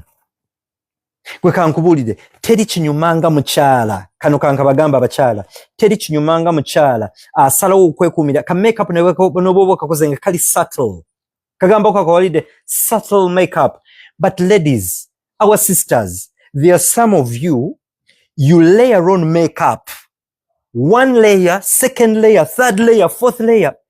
Oyinza okusinkana omukyala ekiro n'omusinkana ku makya n'ogamba wait, bro. Where is she? I'm the one, no. Where is she? Makeup. Just do moderate makeup. Moderate makeup. Tobiyitiriza nnyo. Just moderate. Just keep it simple and easy. Okay? Tweyongereyo. Face your fears. Start that business. Tandika business eyo. Kiki kyobadde otya? Lwaki ki ekikutiisa? Gezaako okumanya kiki ekikutiisa zeezo traumas zirwanyisa oziwangule. Waliwo abamu kumwe nga business yo wandibadde wagitandika dda naye okutya. Awo sigendagendawo nnyo.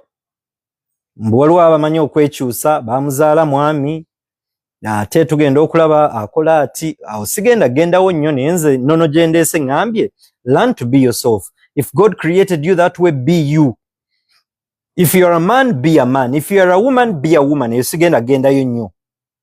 Apply for opportunities to wait here. Do you know that there are guys listening to me right now? Nenga waliwo omukyala gwegwanyiza n'ogamba iyo omukyala oyo nandi mwagadde hane level yange. Kati there are two solutions I'm going to give such a guy. If you ever feel a woman is not your level, go and level up. Ne bw'onoosanga bamututte, at least you will find a similar or even better version. Level up. Brothers, bro, have you heard that? If you ever think a woman is above, you go and level up. Lekera okwetia. Go and level up. Give yourself 6 months, 1 year. Go meet the same lady. Hi, how are you? Can I take you out for coffee? Niaba abasajja muli mukunda bawano niye tomanyina kwogereza mukyala.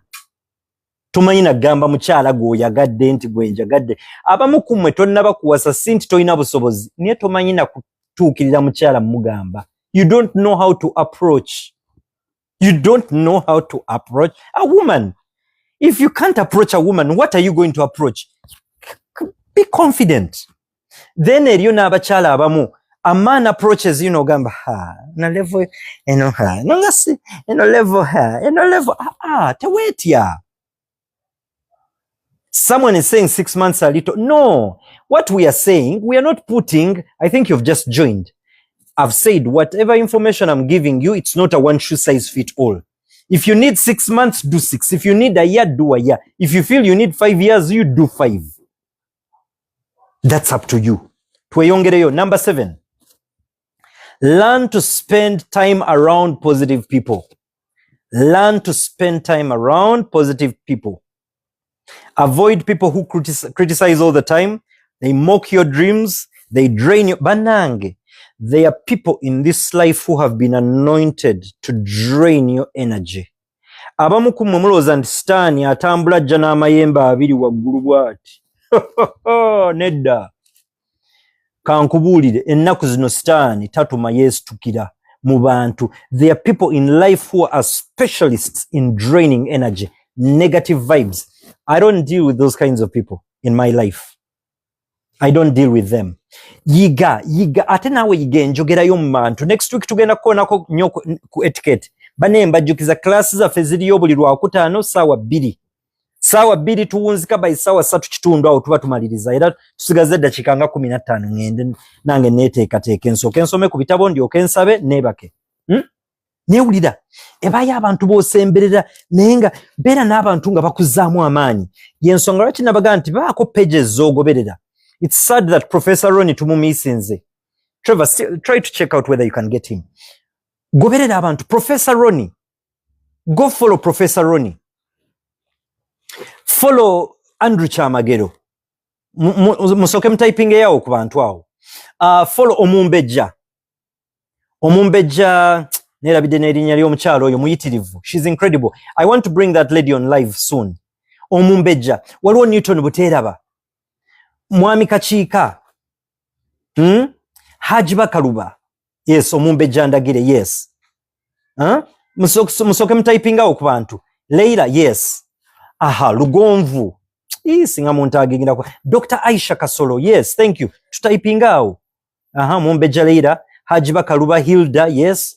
Wikibedding Z, JB Fashion Z, Obedi YPA, be bantu. Aha, Pastor Rwomushana. Tugoberera abantu abo, mugoberera abantu abo. Goberera page zirimu omulamwa. Kati week ejja tugenda kuyigiriza ku bya real estate ku Lwokusatu. Temugamba nti saabagambye. On Wednesday next week, go follow Property Show in TV tonight. Next week we shall be teaching over 50 things you can invest in real estate. Kuga goberera ebintu ebigenda okusomesa okubako bye bikuyigiriza. Spend time around positive people that inspire you, that correct you. Ate n'ekirala, muyiga okubeera n'abantu abababulira amazima. In Africa, we are used in leadership, in politics, among friends. We are used to people. Trevor, share the message for Wednesday, exact time on the Property Show TV. Byonna bibaweereze. Bipininge yo. Wuliriza. Kati ne point gye mbaddeko njerabidde. Mbadde ku ki? Aha, muyiga okubeera n'emikwano egibabulira amazima. Omanye some people are used to yes. Echakabi ngenda kweyerusa ya ndozo jafaanana bulungi. No, you go muga and sister ogenda kufaanana ng'akagongovu. Ogenda kufaanana ng'omuzimu. Be honest with people. Nti kiwiigi ekyo ky'otaddeko kiwiigi ekyo nedda. Ne gwetoolodde abantu ne bw'oba okoze ensobi akubulira oh you're looking amazing. Nedda tewali amazing yamu mubuulira amazima. Nti kiwiigi ekyo nedda kikufaananyiza ng'omukadde. Osusse emyaka gyo lwa kiwiigi. Beera n'emikwano egimu nga gikubuulira amazima. Baba typinze JB Fashion CEO Info Trustee Wikibeddings, please tonight be intentional about your growth. Tandikirawo. I have another page, Dr. Edwin Musime official page ng'ovudde ku Dare of Success. Genda nayo gigoberere. Property Show NTV tugenda tandika okusomesa how to invest in real estate, landscaping, cleaning business. Next Wednesday omusomo gutandika ssaawa 2 beerayo.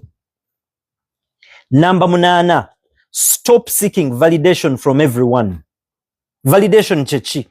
Abamu kumwe yensonga lwaki bw'oba oli kuno ng'oli muzadde, you're a parent or you're a parent to be, learn to validate your children. If you're married or you're dating someone, learn to validate your partner. Tell your children you're beautiful, you're handsome, you're brilliant. Yes, it will be live at 8 p.m. on TikTok, Property Show NTV. Go and follow Property Show NTV, it will be live. Listen, learn to validate yourself. Believe in yourself. Trust in the process. Be comfortable with criticism. Confidence grows when your identity is not controlled by opinions. Your confidence grows when your identity is not controlled by opinions. Kakati njogedde kubeeyerusa. Naye ne bw'oba gw'osazeewo kweyerusa nga ky'oyagadde nga ggwe, nagwo si musango. Tova wano n'ogamba nti Musiime yagambye musango, si musango. Bw'osalawo okwambala kyeyawivu nga gwe Janet Kati togyagala, nagwo si musango. Ekisinga obukulu gwe wekkiririzeemu ogende nti kino kye njagala. Akagera ako mwakalimu kawuliddeko. Can I tell you that story? Remember the man who was with a donkey and the wife? Let me tell you this short story. A man was with a donkey and the wife. They began their journey just like you and I started our journey to life, of life. They were walking with the donkey. Then they met people. They say, yee, ne these foolish people. Nembera n'endogoyi ne mutagitambulirako. How foolish you are. Iyo musajja n'atunuulira omukyala n'agamba, yeah, okay. Ne balinnya endogoyi. Both of them mounted the donkey. They found others and they told them, yee, 2 people on 1 donkey. 2 people on 1 donkey. Abantu babiri mwenna mwetadde ku ndogoyi. You imagine Kasuku and Zubed ku ndogoyi. Noga yii, Kasuku mwogerako ba blaza wange mwagala nyo. Nti yii muli ku ndogoyi. Omusajja n'agamba omukyala tuve ku ndogoyi. Omusajja n'agamba kati gubeera ku ndogoyi nze kanveeko. Ne basinkana abalala. In life you're going to meet people at every stage who will criticize. Naga omusajja ataatadde omukyala ku ndogoyi ye n'atambula naye banne abasajja abasiru. Omusajja bamulinnyirira ono omusajja naye abasajja mwemalamu nnyo nammwe ekitiibwa kyammwe. Men have lost you obusajja bwonna baabukumalamu. Omukyala n'omuteeka ku ndogoyi n'otambula. Omusajja n'agamba bannange tukoze tuti. Naga omukyala ava ku ndogoyi kanjirinnye. Ne basinkana abalala ne bagamba bannange Katonda waffe tufudde. Omusajja omulamba n'olinnya endogoyi omukyala n'omuleka atambule. Omusajja n'atabulwa. If you're listening to me and you have your donkey, if you decide to sit on your donkey, continue sitting on your donkey. If you choose to walk with your donkey, walk with your donkey. If you choose to carry your donkey, kola ky'owuliranga ekyo ky'oli comfortable with. Ate awo sigambye nti toyigira ku balala. Wabawo criticism, negative criticism and positive criticism. Tuyiga okwawula. Tunaatera okunzika. Build spiritual strength. Number 9. Mu buli kintu kyonna ky'okola muganda wange. Byonna soosanga Mukama. kwatanga abantu bano wammanga wano. Number 1 ye Saara munyweze. Onywezanga Saara ono. Saba.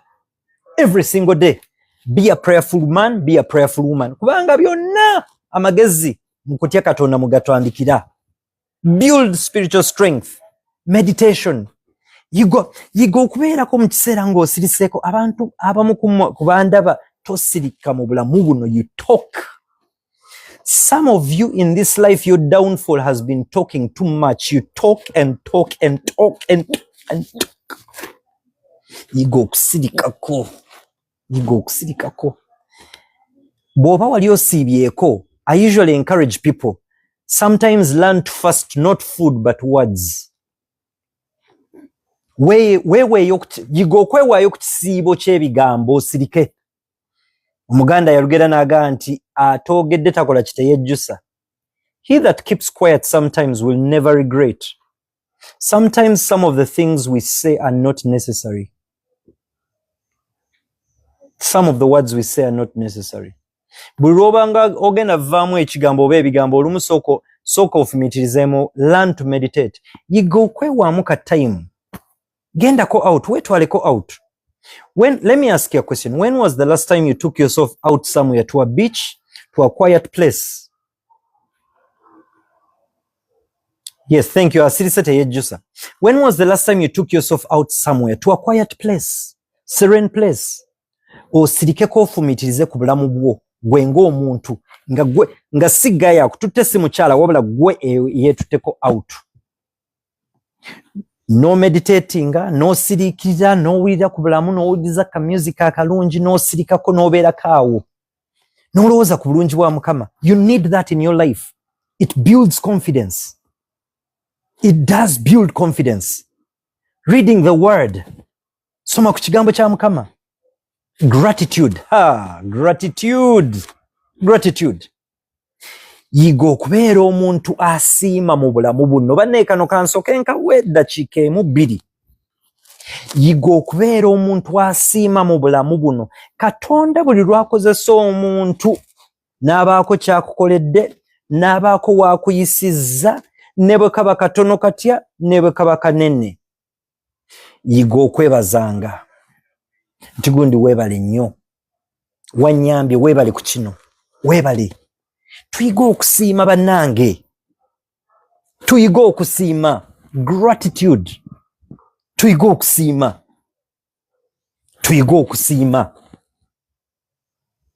Quiet reflection mwogeddeko. Learn to have times that are you times.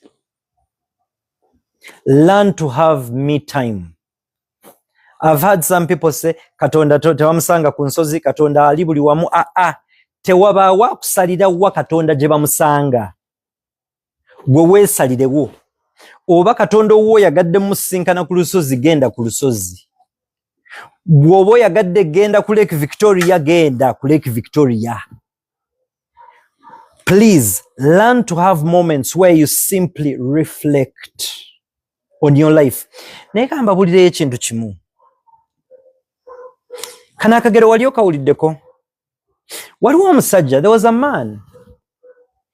He had a Subaru. It's a story I'm paraphrasing. He saw someone with a Range Rover. Nakwata kutama n'agamba, singa nange Mukama ampa Range Rover. Mukama, Range Rover. Kati n'oba we yali avuga Ipsam. N'alaba wa Subaru latest. N'agamba, Mukama nange Subaru singa gye nfuna. N'oba we yali avuga ka Ipsam. N'atunuulira owa Ipsam n'agamba, neebaayo bane emmotoka kyesembayo. Probox. Vitizi n'atunuulira owa Probox n'agamba, bannange, I wish I could also drive a Probox. Kati yali avuga Vitizi, ne wabaawo owa boda. Owa boda buli lwavuga boda ng'enkuba emukuba. The border man saw the person with the Vitizi. Saidi, Mukama wande nange singompa ku Vitizi ne nvuga mu kamotoka. kati lwali lumu ow'ebigere n'alaba owa booda owa piki naga yee mukama I wish I could also have at least the ability to buy a motorcycle atambuza ow'ebigere kati n'obaayo omulema n'agamba yii mukama if I could only walk with my 2 legs. Omanye yasembayo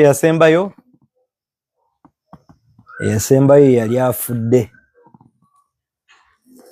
n'agamba yii mukama singa naye nfunayo omukisa okubeera omulamu ne bwe nandibadde omulema ne bwe nandibadde omuzibe naye nga ndi mulamu ku nsi kuno.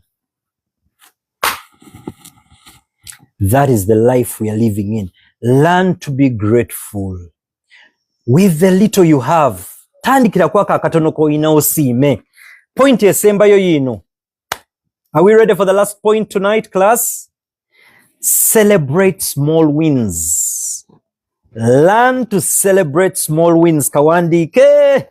Learn to celebrate small wins. Buli lw'ozuukuka ku makya beera n'essanyu nti sizuukuse na bukadde 10 naye nzuukuse. I'm awake. Teeka amaviivi ku ttaka wansi. Lord, thank you for the gift of life. Learn to celebrate small wins. Abamu ku mmwe diiru ofunyeyo emitwalo 5 olulunkanira y'akakadde. Ofunyeyo y'akakadde olulunkanira ya biliyoni. It is not wrong to have ambitions, but celebrate those small wins. Think about the friends you have in your life. Give them a call. Hi Sharon, how are you doing? I'm grateful to have you in my life. And I'm proud of you. Bw'obaako ne mukwano gwayi afunye milestone yemu mu bulamu, mukubireko omugamba I'm proud of you. You make us proud, bro. Sis, you make us proud. Celebrate your small wins and learn to celebrate others. Bannange bannayuganda abafirika twayiga pull down syndrome. Eyeeyongeddeyo twagala tumusika abeere ku level yaffe. Yet we would be celebrating each other. Learn to celebrate the small wins. Learn to celebrate the small wins. Learn to celebrate the small wins. Put a smile on your face. Abamu ku mmwe oli mulungi nnyo naye smile yagaana n'okuteekako obuteesi smile ku face yagaana nga smile yeekubijjiza. Smile okugaana okuteekako smile n'omwami agaanye okujja lwa smile. Learn to be happy. Learn to be happy. Just learn to be happy. Let me tell you the last story. There was once, I think some of you know it, there was once a kindergarten. A teacher once told kids, very young kids, I need you to draw a picture of peace. How many of you know that story? They started to draw. Some drew a bird on a tree. Some drew petals with butterflies. Then someone, a little child, drew a raving storm and a bird, peaceful in the midst of a raving storm. Kambabulire baganda bange abampuliriza. Mu nsi muno buli omu alina kyayitamu. Tebifaanagana. Naye buli omu alina kyayitamu. My dear friends, listening to me, to some of you that are friends, to some of you that believe in me, to some of you that I mentor, to some of you that have been role modeled by me, let me tell you something. If everybody on earth started telling you what they are going through and dealing with, you'd be so shocked. Abamu kumwe singa omuntu omulala akuyitiramu byayitamu ojja gamba kale konze. Okimanyi nti nze ebimu ku binzizizaamu mu bulamu waliwo lwe mba ngamba nti naye mukama ate kiri nenzijukira ne ngamba kan celebrating kano kenninawo. Yes, waliwo ekirooto kyogoba naye sooka celebrating awo wooli. Pastor Wilson Bugembe yayimba oluyimba olwo, wandibadde mufu sinza Katonda. Celebrate the win of life. Abamu kumwe mumpuliriza wagendako e Canada. Katonda yakuwa visa n'ogenda e Canada. Naye olw'okuba kati watuukayo, now you're taking it for granted. waliwo anoonya visa wane e Uganda yamulema okufuna. Kano mbadde sigenda kabagamba ne kankalekaako. Waliwo abamukumu wasaba Katonda noga, Lord, if you can only give me that job. When the job came, God, this boss, this boss. Now you're complaining about the boss. Waliwo abamukumu wasaba relationship. Katonda nagamba lindako. Noga, ngenda kusaba nsiibe mukama relationship. Najikuwa. Kati ekwegezaamu. Abamukumu waliwo business gy'osaba Katonda. Katonda nagamba manyi, first go and skill and learn better. Go and learn corporate governance. Go and learn business skills. Go and learn customer care. Go and learn customer retention. Noga, kama business. Mukama najikuwa kati ekwegezaamu. Abamukumu nakindi. Wasaba mukama capital ogulewo business kuzimu kwa akede eziflooding olunaku lwaleero mukama nasooka akumma ssente noga mukama nze nkulemeddeko naga yiyo kati amatawe gajja ebintu ebyamaguzi ne bigenda banne tuyige nga mpunzika. Let us learn to be patient and trust the process with God. Hajo oyo simumanyi linnya naye ebigambo byayogera nakati byankomako nnyo baganda bange. Omutonzi waffe yasalawo. Omutonzi waffe yasalawo bannange. Waliwo omuntu wuwe amaze emyaka 10 talina mulimu ali waka. Owulidde statement eyo sinze njogedde waliwo agitypinzaawo. Yava mu ssomero 10 years no job today. But there is someone on this live. Waliwo omuntu ali ku live eno. Nga they are even dreading to go to work on Monday. If there's no other fool, then indeed that one is a fool. Ninga luwa noonya omulimu taguyina. Waliwo abamukumu watandika business n'osaba mukama ampa business. Niyo okeera ku makya blanketi n'ogibikka ku mutwe nga toyagala genda kukola. Ninga wasaba business mukama n'agikuwa. Wasaba mukama ennimiro. Nitoyagala genda mu nnimiro eyo kabala. Thank you. Learn to value what you have. Gwampuliriza manyi nti obufumbo bukalubye. Omulimu gukalubyemu. Wagende Dubai, wagende Qatar, bikalubyemuko. Waliwo bwe nali nkula waliwo obugambo bwe baatugamba ngo oba bwavaawa kubonaabonako si enkomerero. Oba it was bakayimbira. How many of you remember? Pozi monna mukyali bato. Bakayimbira ndowooza drama actors be baazannyanga omuzannyo ogwo. Nti okubonaabonako si enkomerero. Your suffering is not the end. There's a good friend of mine who always says, eventually everything falls in place. Relationship weba yagaana, confidence yo teyina kufa. God will give you, there are 8 billion people in the world. Katonda tayinza kulemererwa kuwa mukyala mutuufu. Out of 8 billion people, God cannot fail to give you a good man. Kansembyeyo bannaye kana akagero. Tuwunzika olwo. Nali kansanga ku Miracle Center. Waliwo omuwala nga bamuyita mubi. Yali mumpi. Yali muddugavu. This lady was short.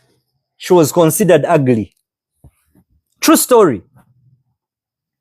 She had a nose that was wider than usual. You know what I'm talking about.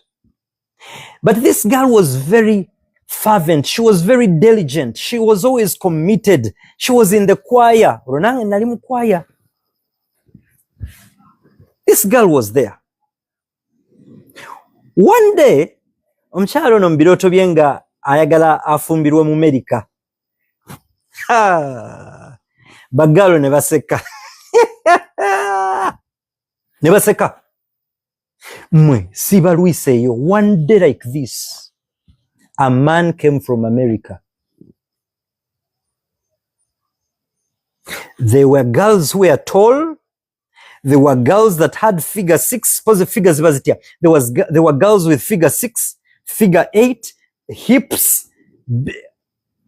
Omumerica yajja n'alonda omukyala Ssekimpi, the short girl. The short girl, not figure 8, but the short girl. Gwampuliriza wuliriza ebigambo bino. Ekyo kye wasaba Mukama ajja kikuwa, nakindi akuwa ekisingako kye wasaba. Grace Morgan ali London, kati awangalira London. Yayimba oluyimba edda, lemera ku Mukama. Lemera ku Mukama.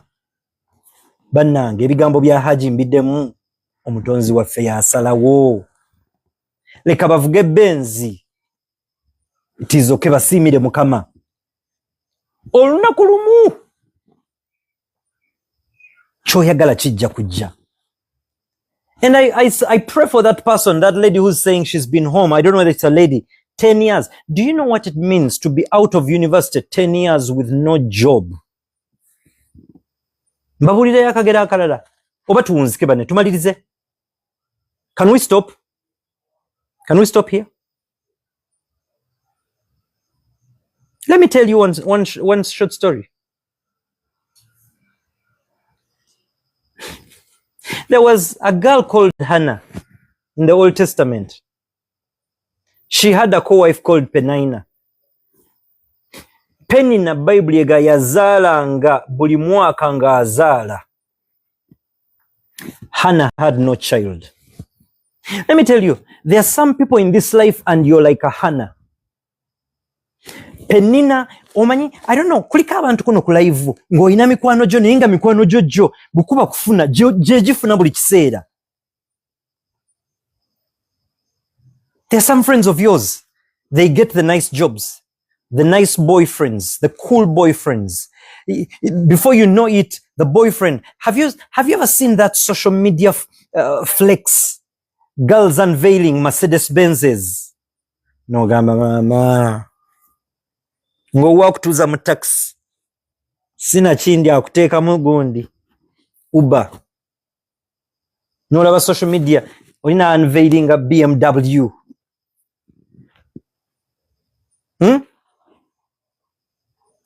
Hannah was ridiculed. Nga talina mwana. Penina azaala. There are some of you, I'm speaking to you right now, but you're like a Hannah in your life. You're on a border while other ladies, other girls are having Mercedes Benzes unveiled. While you're there, there's some girl. They have bought her house in Naguru and housewarming. They even invite you, by the way. Come. No, tukanoga naye Mukama. And you know, even as I speak this right now, there are some of you listening to me right now. Nga Katonda yekka amanya amaziga g'okaaba ekiro. Nyenga gayi n'alinnya taxi taliiwo. N'otuuka n'ogamba Mukama, owa Range Rover aganye muleke, owa Probox muleke, owa Boda muleke, mpa ne bw'aba wa bigere nga tutugenda tula mu taxi mala galeeta oyo. But let me tell you something. God has better for you. Katonda n'akeesa obudde n'abuzibya. There is a reason he has left you alive. Kati waliwo atypinzaawo, they lost their phone today. Niyo kimanyi nti osobola okuviirwako essimu n'owulira ng'obulamu bulinga obuweddeyo naye nga mu ssaawa eyo yennyini waliwo aliko oxygen ng'asigaza eddakiika 10 agende. Waliwo ampuliriza essaawa eno naye nga n'ekiro kyaleero ekyokulya tomanyi we kigenda kuva. Nga Gaye yandikuwadde ekyokulya gambye twebaka ffenna ndyoke nkuwa ekyokulya. Waliwo ampuliriza right now nga tomanyi tuition gyagenda kuva. There is somebody listening to me right now. You don't even know where the rent is going to come from. You don't know where the rent is going to come from. Terrified of what tomorrow is bringing. Terrified of the year coming to the middle. Goals were setting nga omwaka gutandika. Tonalabako yadde n'emu. Let me tell you something. There is a God who is a specialist at working behind the scenes. Working behind the scenes. He's working behind the scenes. Hana yagenda n'akaaba amaziga eri Mukama. Naye nkubulira ekintu kimu. Mukama bwe yayanukula Hana. Hannah gave birth to a boy called Samuel. Today we read the Old Testament and there are 2 full books about Prophet Samuel. If I asked you people who read the Bible, who were the children of Peninnah, you may not remember them. You may not remember Peninnah's children. Some of you, there are special blessings God has kept for you that when He brings them, He will... Bane waliwo olunyiriri olwankwatangako ennyo nti Katonda bwe yazza obusibe bwa Sayuni twafaanana ng'abaloota. Kankubuulire, emyezi gy'omukyala okwetikka olubuto giba 9. Niyo ogw'omwenda bwe gutuuka omwana afuluma. Listen to me. Each one of you listening to me live today. There is a demarcated season for the manifestation of that thing which you hoped God to give you. I'm seeing people typing. There's someone who even has nothing to eat tonight. Someone's sister, money for your name registration. Tamanyi gye zigenda kuva. That is life. Do you see it? But there's someone watching here, you've paid your rent, you have a boyfriend that takes care of you, you even have a car you're driving, and you're also grumbling over certain matter. Bane live katugikomya ondowooza obudde si bwebwo tetuyize. Christine is unemployed. I'm watching the comments, but let me tell you, someone is typing while crying. Let me tell you, there is a God that watches every tear you cry. There's a God who cares about your everything. He's father to the fatherless. Nze nafiirwa kitange nga nkyali muto bulungi. Nintandika okulunda enkoko n'endabirira ente nga nnoonya fees. Bameka abamanyi Seeta? Oluguudo lw'e Seeta. You know the Seeta group? Seeta. I used to sell milk. There was a bar belonging to my uncle called Serrado. I used to sell milk by the roadside.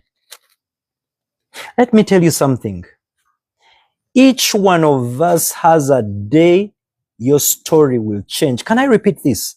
Each one of us has a day our story will change. Can I say this one more time? Each one of us has a day our story will change. Let me say this again. You have a day your story will change. John Desire knows Serrado. Yes. Nayimiranga ku Serrado. There's somebody there, no job for 12 years. Are you seeing that? Nayimiranga ku Serrado, enkuba n'enkuba nga ntunda mata. Waiting for customer. Customer, my customer, my customer. Olumu oba oliawo nga ne customer bami naye tezitambudde bulungi n'akuyitako olwo olunaku. There are times I remember selling milk by the roadside. Nenkaba n'amaziga. Wali okabyeko amaziga nga n'enkuba ng'etonnya. Nentunda amata ago ku kkubo. Olunaku lwa leero ntuula mu benzi, driver wange n'anvuga n'ampisa mu kifo ekyo. By the way, there's 3-4 times in my life that I've passed that place and I cried. Remembering the same place I was selling milk and passing by the same place in a Mercedes Benz. And I'm not saying this to brag that I drive a Mercedes Benz. Actually, right now I'm teary for some of the people that I can feel. You are going through that season that seems like the night is so long. Let me tell you, my dear friends and sisters, there are some nights that seem much longer than others. But let me tell you, weeping may endure for a night, but joy comes in the morning. Joy comes in the morning. Waliwo omuntu eyansuzaako. N'angobaganya n'aŋŋamba ofuuse mugugu. May God shorten your nights. You see, the prayer I could pray for you is, may God shorten your nights. But sometimes God wants that night to be long enough that when you rise up to give the testimony of your story changing, when people listen, they will say, wow. Wow. Oyinza okukikkiriza nti ayogera naawe nze. Waliwo olunaku lwe nagenda okutema ebisagazi by'ente at midnight. Noonya fiizi 1 a.m. kutema bisagazi, cutting the grass for cows at 1 a.m. I once slept in the same room with chicken. God is my witness, true story of my life. I'm not bragging. I'm not bragging. Today I sleep in a house that has 3 floors. I'm not bragging. I'm not bragging. I'm trying to tell you that there's a day your story changes. Kaka na akasembayo. This one makes me cry sometimes.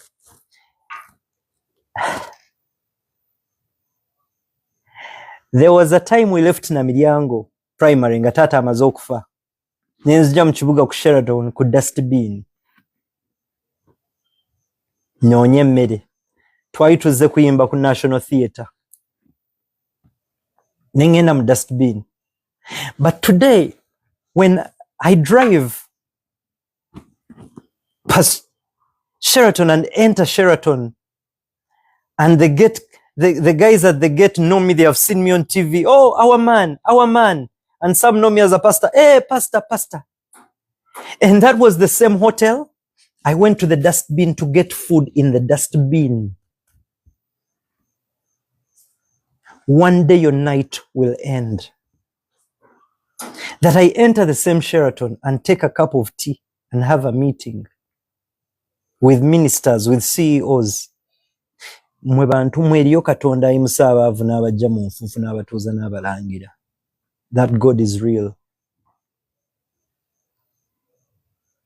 Your night will end. One day, your night will end. Let that confidence not shrink. One day, your night will end.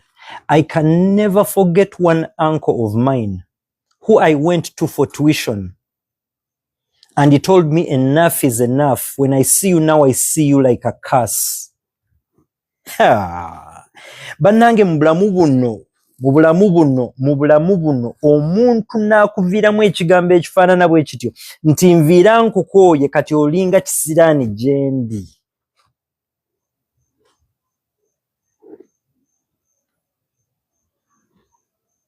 Sijja mwogera linnya. Niye olunaku lwatuuka. Omwami ono nga nze nina omuwa transport. That's why I keep telling people, tonyoomanga bantu mu bulamu buno. Never despise people. Never despise people. Never despise people. Never despise people. Yensonga lwaki nze ne bwe nsinkana cleaner, even a cleaner, anywhere, I greet them with respect. Transport namumuwa ababuuza. I gave him the transport. Kwanga Yusuf, when the brothers, let me tell you something. In this life, your very brothers will betray you. Your uncles will betray you. Your parents will betray you. Friends will betray you. But let's learn from Joseph. When they betrayed him, when he became a billionaire in the palace, when they came, he hugged them, said, come, my brothers, come. Do you remember the words he said? Whatever you meant for evil, God turned around for good. Okimanyi nti olunaku lwa leero waliwo akuloga. Naye nga byonna byaloga olunaku lugenda kukya, Katonda akyusa olugero lwo. Oyimirire ogambe nkusonyiye. Whatever you were doing, God turned it around. for good. Romans 8:28. For all things work together for good. Mwe mbaddamu bagamba waliwo Katonda mu ggulu eyo akyusa engero zaffe. Banne eddakiika zisigadde 2 okuwera 4. Mundeke nkome wano. I love all of you. That's why I take off time. Every Friday, share the message, banne. Every Friday at 8 p.m. we are live here. Next Friday we shall be looking at etiquette. But I remind you, every one of us, there is a day God has demarcated for your story to change. Let me tell you something. How many of you know Prime Minister Nabbanja? Robin Nabbanja.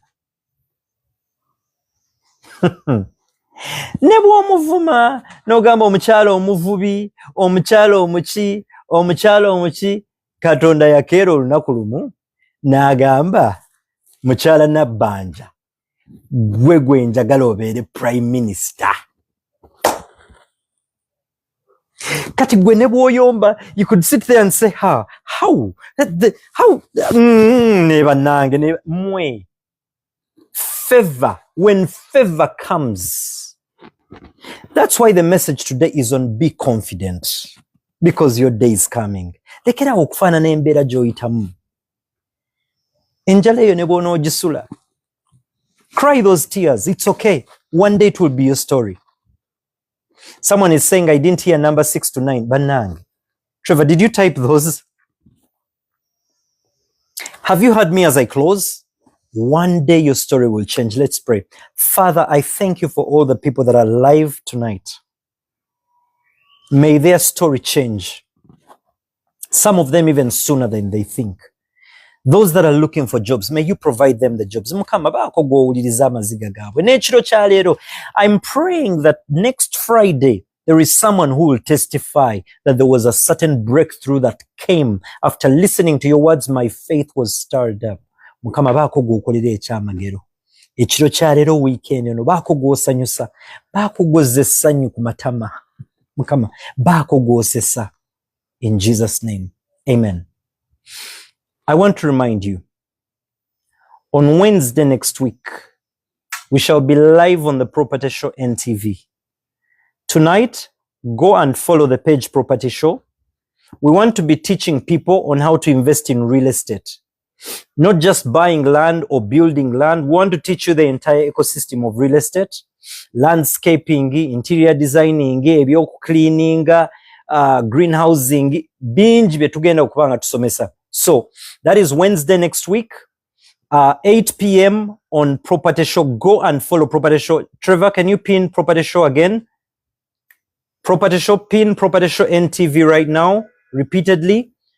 We shall be teaching everybody that is interested. And I'm inviting all of you because something to do with real estate in the world is that whether you want it or not, real estate is an area where you need to pick interest. So we shall be learning some of, even understanding what the new policies are about. Nene kisinga obukulu okumanya nti ne bw'oba tolina capital waggula ttaka ssaawa zino, ngeri ki gy'oyinza okuleveraginga. We shall be talking of things to rent to own afaanana atya. So there's a lot we're going to be unpacking. The masterclass is on Wednesday. Go and follow the Property Show. Trevor, have you pinned it? At Property Show, it's supposed to be at Property Show NTV. Trevor? It's at Property Show NTV. Go follow it. 8 p.m. we shall be live. I remind all of you that want to be mentored. If you want to join the group of Pathfinders, the WhatsApp number is on the screen. Request and send your details, and the admin is going to add you to the group page for the Pathfinders. We are believing God to train 1,000 mentors in personal growth and business growth. I love all of you. I hope you're following my main page as well, because I'm always having a different message of inspiration on the Dr. Edwin Musime official page, as well as the fans page, Diary of Success. Appreciation goes to the production team, Trevor, behind the scenes. Thank you so much. Thank you for those of you that are saying I inspired you and I've blessed you in all ways. Banange, not my glory, but God's glory. Ngenda kunonya Professor Ronnie. Professor Ronnie tugenda gezako tumufune next Friday. How many of you are happy about that? Show me a hand if you are happy. Chigalo, Professor Ronnie next Friday. Tumunonyeko. Huh? The contact. Okay. Thank you guys. They're saying they don't see the number. Trevor, get the number on. Bless you all that are saying your lives have been changed. Not I, but God's glory. Bless you all. I love you all. I treasure you all. Bless you, bless you, bless you. God bless you. Your night will end. Your story will change someday. I need you to begin manifesting it. Njagala, in fact, as you dream tonight, I want you, even with all that pain, imagine sitting in that Range Rover. You annoy the devil. Imagine sitting in that BMW. Imagine sitting in that, whatever it is, your night will end. Imagine opening that door and entering and your kids are coming to you. Start picturing these things. It's possible. Tandika okulaba abaana. In fact, tandika kulaba na bazzukulu. Stand munyiize. Totandika na kulaba abaana laba bazzukulu. That is how crazy faith can be. Imagine getting a good man. While other women are saying men are dogs. For you, imagine seeing a good man. Oba mwagala muwanvu musala mugambe. By the way, one day we'll talk about the right way to pray. In fact, we need to organize a day for fellowship online. Trevor will let you know when. When you go to God, if you want him told, tell God, nga muwanvu.